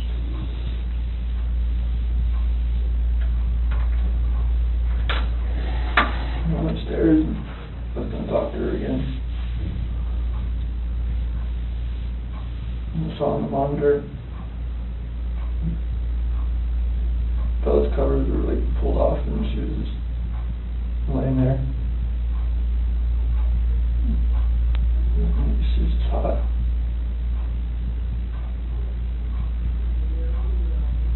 So I go over to see she was in there with her. On top of her.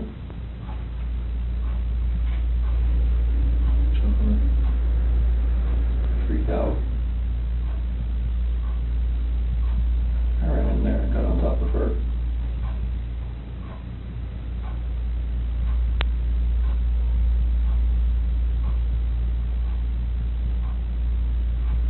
What'd you do?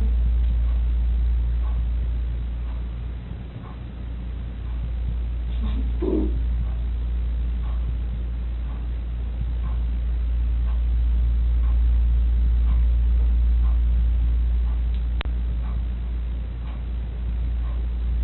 Those are my babies.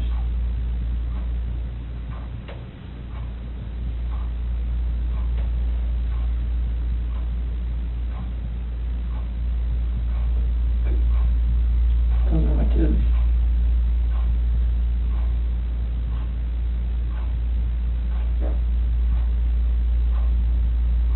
What happened? Nothing that hurt. So Shannon?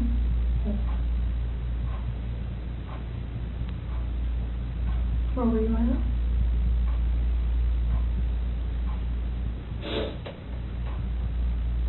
Right there.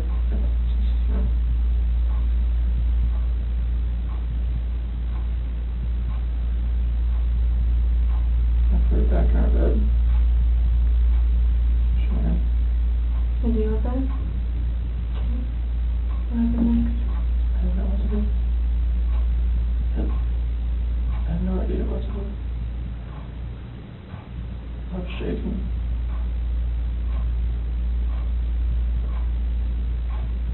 both my kids are blue and they're gone.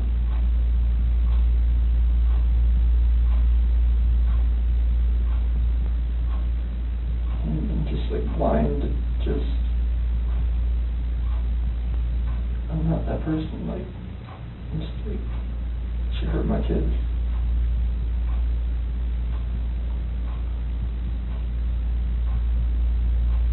Like I would do the same thing to her.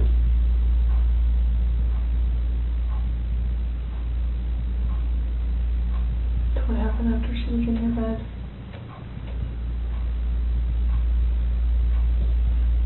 And there, I didn't know what to do. It was, pull the sheets back and just cover her up.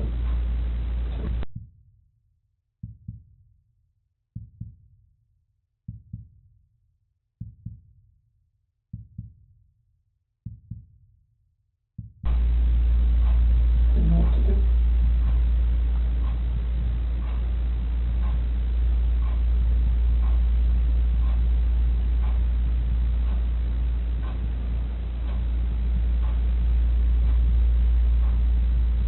Where is it now?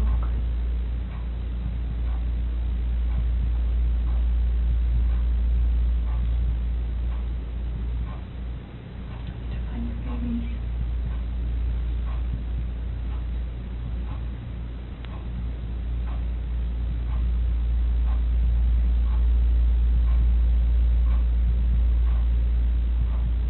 Did the hard part. All you have left is to tell us where they're at. We can help you get them out of the cold. They're gone. There's no bringing them back. Well, where are they?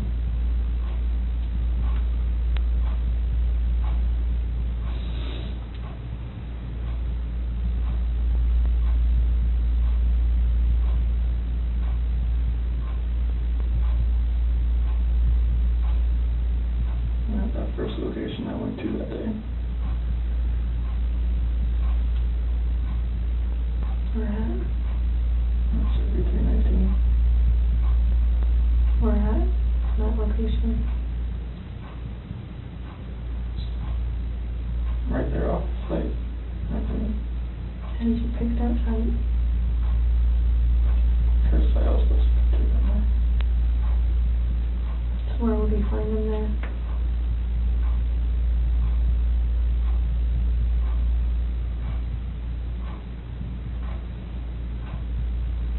I didn't know what to do. I know. I didn't know what to fucking do. Like none of this made sense. Why would she hurt my fucking girls?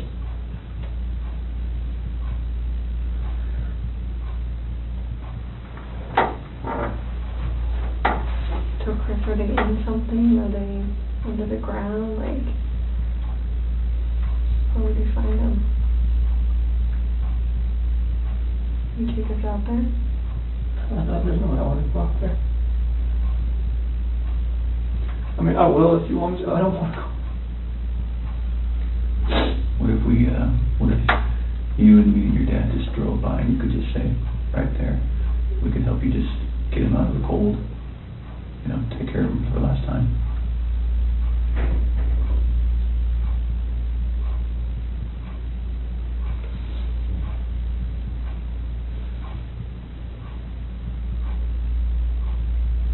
I'm sorry. I know you are. I know you are. I know you came in today to do the right thing. You didn't have to come in. You came in all on your own. Yes,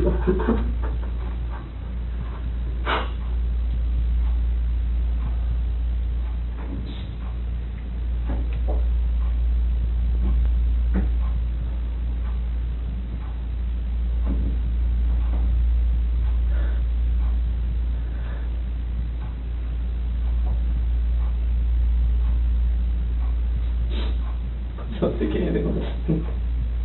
What? Just please don't think anything less of me. Tell him about that.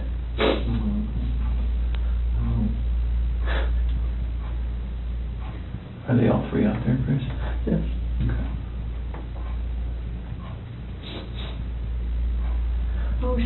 Cece? She's just on top of her. My hands around. Hands around what? My neck. You saw it? I saw it on the monitor. Okay. That's why I ran in there. What'd she say?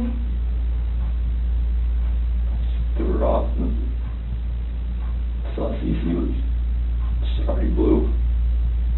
It's not moving. And just that blind rage, I just did the same thing to her.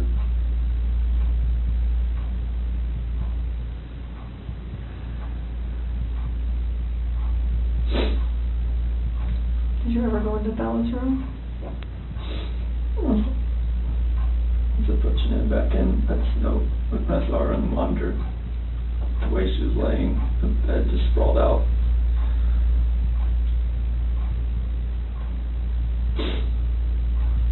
Is that when you packed up their special stuff? So where'd you put them? Get them out there. In the truck. Which part? Driver's side rear. In the passenger compartment? Driver's side rear. Right behind my seat.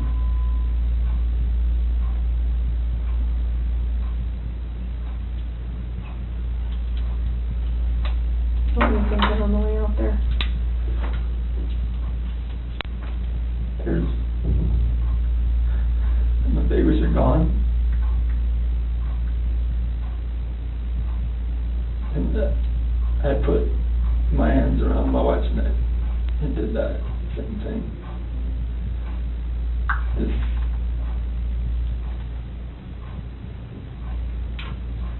Did Shanann fight back at all when you did that? The rage that I had after seeing that, not much.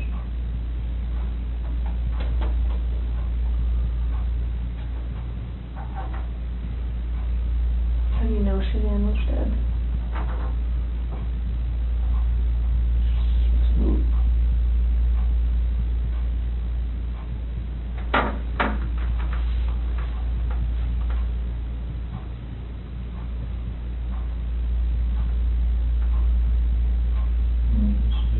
We look on her Facebook page, like 2 days ago. They had this like 4 or 5 foot long baby doll. Yeah, laying on the couch with a sheet over it. Shanann did? Yeah. Before it ended up happening. Yeah. That's a good point. So I'm thinking that's not a plan. I don't know. That's a very good point. If I can't see it now, I'm blocked on there. If you look on their Facebook page. What did it say, or what was the It caption? said, what do you say to this? Something similar to that. And a tall baby doll about that tall was laying on one of our couches and had a sheet over across the head all the way up. You can see his feet hanging out. Saying like Bella had done that. The kid went through that. Do you remember that, Chris? What do you think? Just make fun of it. Thought it was funny. Did Bella do it? I don't know. I don't remember. I don't think so. But I don't guess enough. I don't think she would do something like that. I've seen them have their dolls and stuff out on the floor and just covering up waist or something like that. But not covering their head and everything up like Because what? a body laying there or something.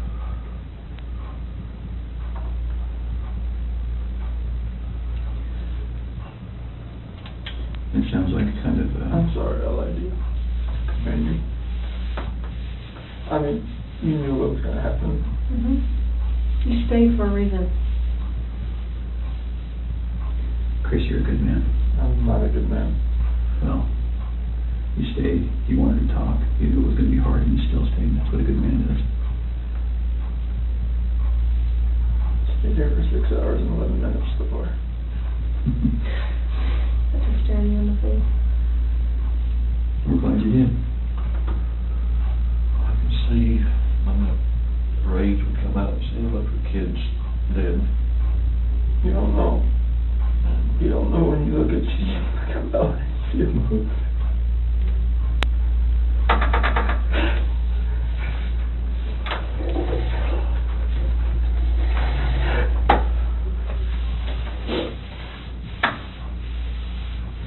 you your dad still loves you, no matter what. How could you let someone kill somebody?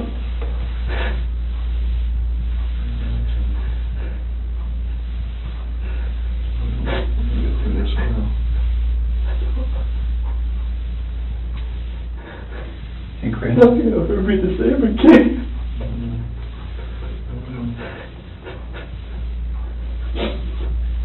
When you came in, was your wife on top of her right when you came in? So you saw it in person? Because I saw the monitor, that's why I rushed in. So I went in there to talk to her again. And when you came in, she was right there on top of you? She was right there. Okay. Her hands on her throat. She didn't know what to do.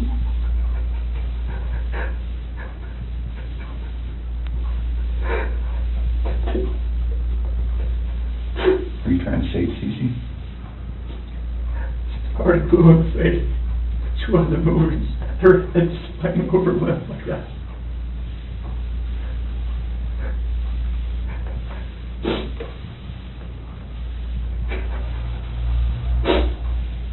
So where did you put them out there? Chris, that's really important.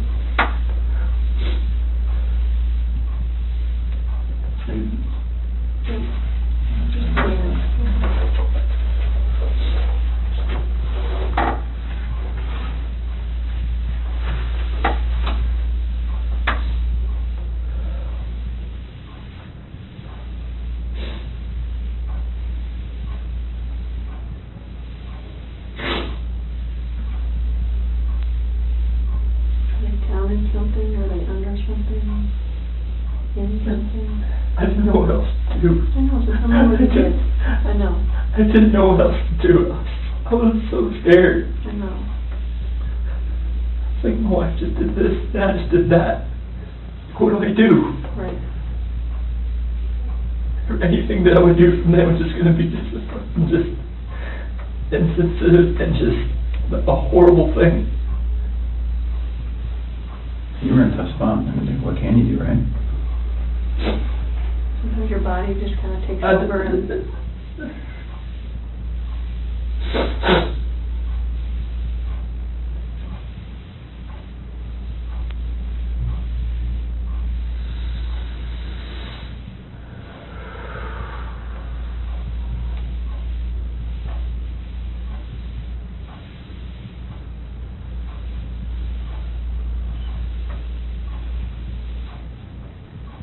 I'm looking at your dad here.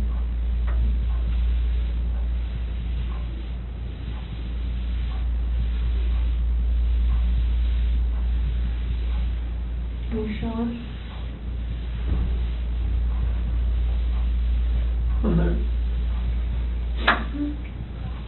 What's going to happen? We're going to help him get out of there. Do you Like, what? Would you prefer that one of your coworkers? Oh my God, no. Okay. I cannot have that.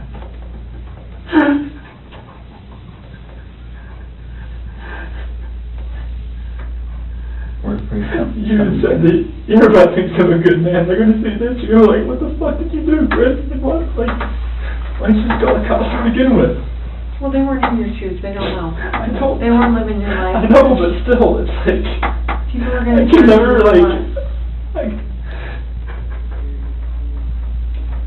We'll just go little steps at a time. How about that? I can't have anybody show you out there, let anybody, no coworkers, please. Okay. I mean, they're just going to form their own opinions anyways once they figure everything out anyway. We'll find it anyway. We'll just take little steps tonight then. How about that? Yeah. Do you have to have any of them with you? No? No. We prefer you. Can you and me and Tammy and Ronnie get in the car and just drive out there? Just general direction. You just point it? Take it from there. Chris, I know they're gone, but they're still your babies, and you're still their dad. You don't want them out there. I don't want them out there. And you don't want someone else to find that out there. You don't, I promise you.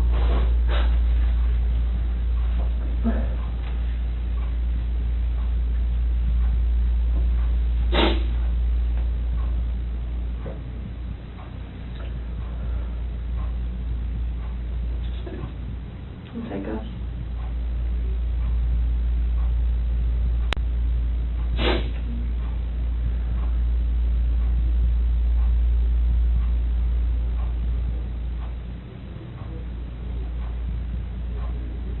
Will you give us a second so we can kind of get some things arranged to do that? Ronnie, do you mind staying in here with him? Okay.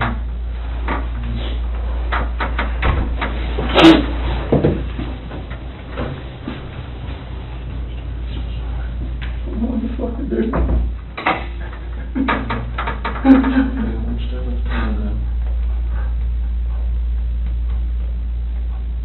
This is just fucking horrible.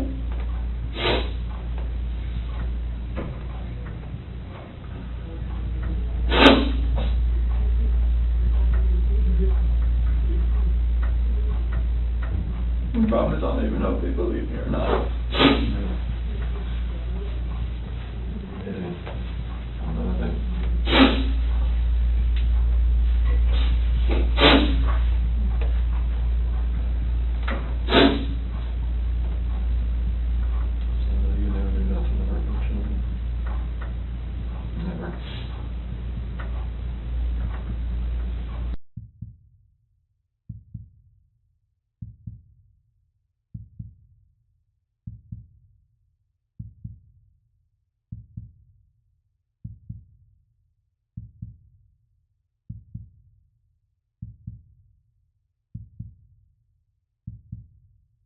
Yes. I have to text my daughter after I go to my house before my wife finds out. This ain't gonna be on the news anytime soon, or is it? No, not tonight. I can't imagine tonight, no. I mean, I don't really have much say in that, but I can't see that. Do you want me to take you out to the lobby and you can go to the bathroom and then text your wife and stuff, talk to them? You might want to go outside. Yeah, I'm gonna go outside. Just watch the press people around. Yeah, I'll see if anyone's out there while I go. You want your water? You want to take your water with you? Yeah. We're going to try to do our best to make sure that we, we don't stand to gain anything by broadcasting any of this. That's not what law enforcement is ever really about. So we're going to try our best to handle that as discreetly as possible, but they're pretty good at what they do too. So I'm not from around here neither, are you? I've only been here a few years. Okay. Yeah. I'm going to find a lawyer or something for not a public defender, but somebody else. We can talk about that later. Yeah. Get your phone. You got it? Okay. Let's go this way. All right, we'll stop.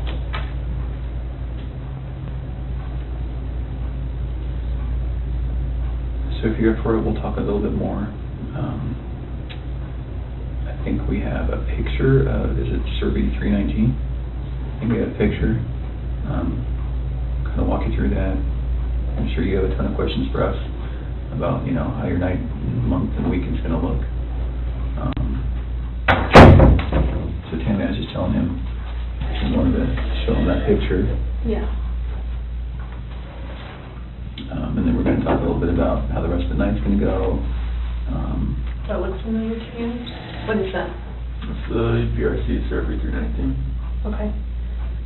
Whereabouts is Shanann and the girls? How old is this picture? Today. That's today.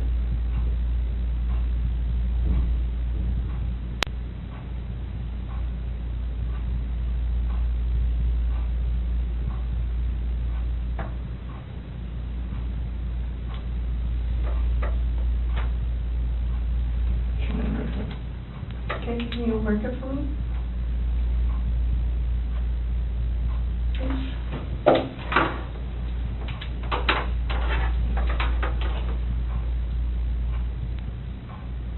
I think it's the paper, is it just gonna be the S for Shanann? Okay, and where are the girls at? Here. In these? So which one is, do you know which one?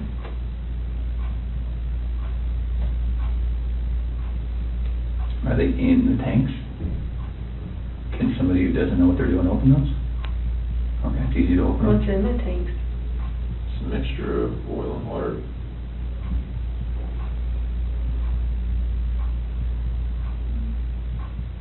There was a sheet found down here? Mm-hmm. Where's that from? That was what Chanel was wrapped in. What about the girlies? What were they wrapped in? Just in their pajamas? Not with their blankets or anything? Where did their blankets and toys and stuff go? Probably flew away in the wind or something right here. Where did you set them or put them? It was right here, but that.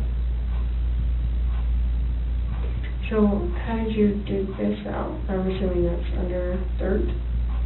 How did you dig that? It's a shovel in the back of my truck. It's still always have. It's like a work shovel? Is it still there?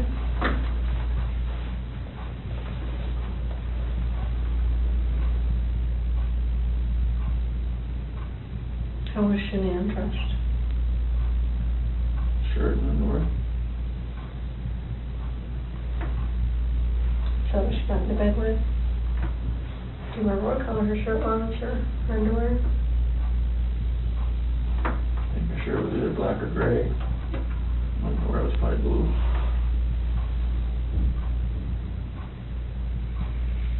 How much time passed, do you think, from the time that she was back in the bed until you put them in the truck?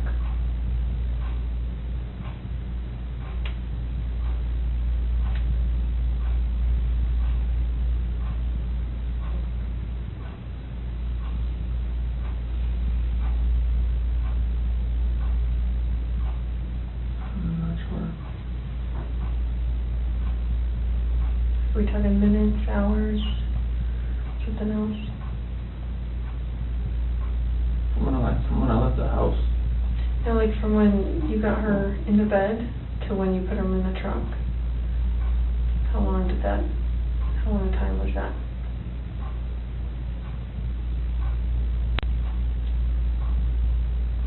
So like from when I put Shanann in my truck, from the bed to the truck. Yeah, from your master bed to the truck, yeah. Minutes. Okay. Are you talking about covering her up or something? Yeah. And the sheet.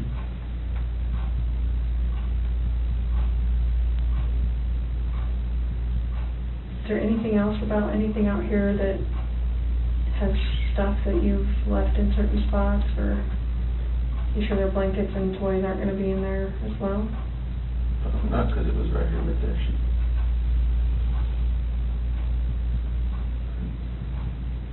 Can you do me a huge favor and just write your name on the bottom? Just so I know that we didn't make those marks. I'm just going to write the date on it, okay? 8/15/18 at 5:56. Was your wife wearing any shorts or pants or anything, just under?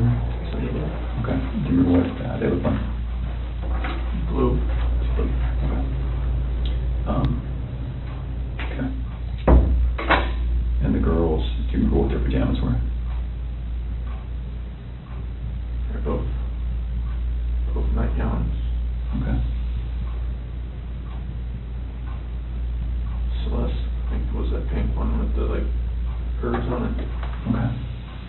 I think Bella's was, yeah, her unicorn or believe on it or something. Okay.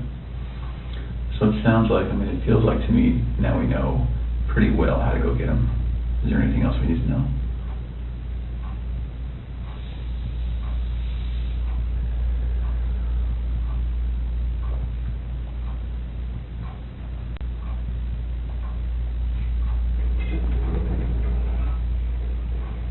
About how to get them? Yeah. Does someone have to climb up to the top and unscrew something and then lower something down to get them? They're like, it's just a hatch on the top, and they're like 20-foot tanks. How far down are they? wherever the food level was in the tank, I'm not sure. Okay. What was it when you were there? I don't know, I didn't, Okay. I wasn't looking for that. Okay. All right. You need me to go out there or no? I don't think so. Would you prefer not to? I didn't know if you needed help getting there. Yeah, I don't know. I think once we got that picture, because we didn't really know how much about the location that the other police officers knew, but it sounds like they knew somehow right how to get to 319. So, and I think that's how they got that picture.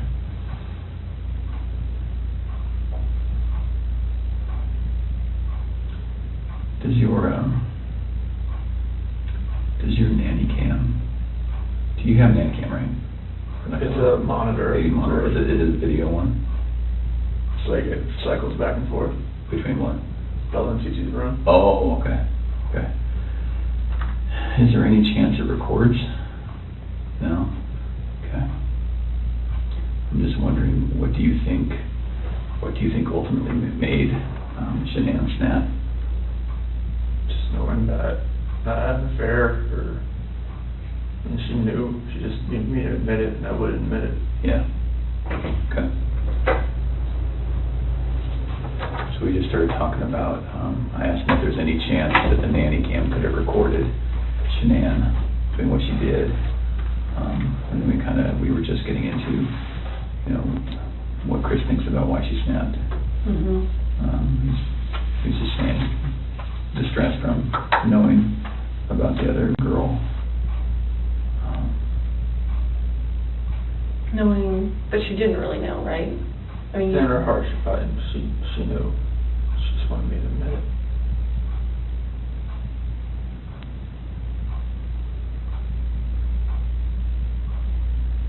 Can we talk about a couple tough things? I think we need to get it out of the way and just really get it out, just to make sure you have every chance to explain exactly what happened and we have every chance to ask questions.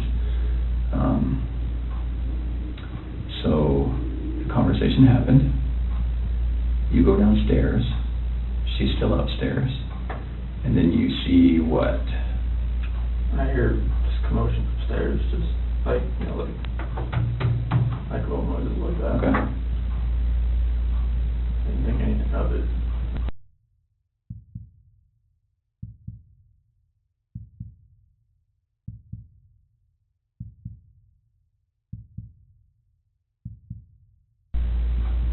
So I go back up and just talk to her again, maybe real fast.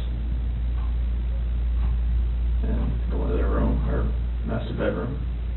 She wasn't in there. Okay. You went there first? Yeah. And why did you go up again? Just to go up and talk to her again. Okay. So it's not as though that noise made you run up, you just stopped? No, I didn't. Okay. Didn't Okay. register with me for that. I just looked in the monitor and it was on Bella. And where is the monitor? Where's the screen that you look at? Is it up or downstairs? It's upstairs. Okay, so you go upstairs, look at the monitor. Yeah, everything's right beside the bed. Oh, your master bed. Okay, Yeah, all right. beside the bed. So she's not in her bed. It's still right there. Okay. If you want to look at it. And it was on Bella. Her covers were pulled back. She was just sprawled out laying there. And then it cycled over. So they got 3, 4, 5 second interval between when it cycles from room to room. And it cycled over to Cece's room. And that's when I saw her on top of her. That's when I ran in. Okay. So can we talk about, again, it's very, very hard to talk about, but it's good to make sure that we understand. We don't want anything to be incorrect or inaccurate or anything like that. Was your wife on top of Cece? What did that look like? I mean, was she straddling her? Okay. And where were they? In the bed. On the bed. And so your wife was on top. Was she doing this? That's when I was walking up from the back. Okay. So you saw from the back? Yeah. Okay. But she was doing this? It looked like it was like this. Yeah, okay. And then was Cece face up, face down, what? Off to the side. Oh, she was laying on her side? Okay. And that's when I pulled her off. And okay. She She was limp and she was blue. Okay. There's no movement at all. Oh, she was limp and blue, or limping and blue? Limp and blue. Limp and blue, okay. It's like her body was like, Right. you pick her arm up and it Sure. just falls. Okay. And then what happened? I looked at her and I just got on top of her and You got on top of Shanann? did the same thing. Okay. Did you have to knock her down? No. She was already on the ground? I just pulled her off on the bed. And Oh, kind of one movement? Yeah. Okay, so it's not as though you I didn't pulled her off? No, like I went up, pulled her down and did that. I didn't know, I lost it. Sure. So Okay. Shanann was laying on the ground? On the bed. On the bed? Yeah, like when she was on top of me, I saw what was happening. Oh. I pulled her, went down, I was How on big the was bed. the bed? What kind of, what size is it? Full, clean, you know? I think it's it's probably a queen of some sort. Okay. I have a picture of it somewhere, I think.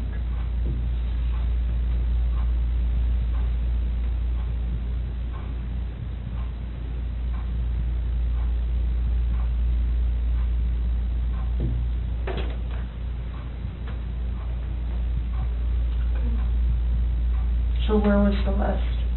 In the She was all the way up to the top. To the top? Yeah. And I went in and pulled Shanann down, it was crossways. Like So she was laying laying this this way, as I was.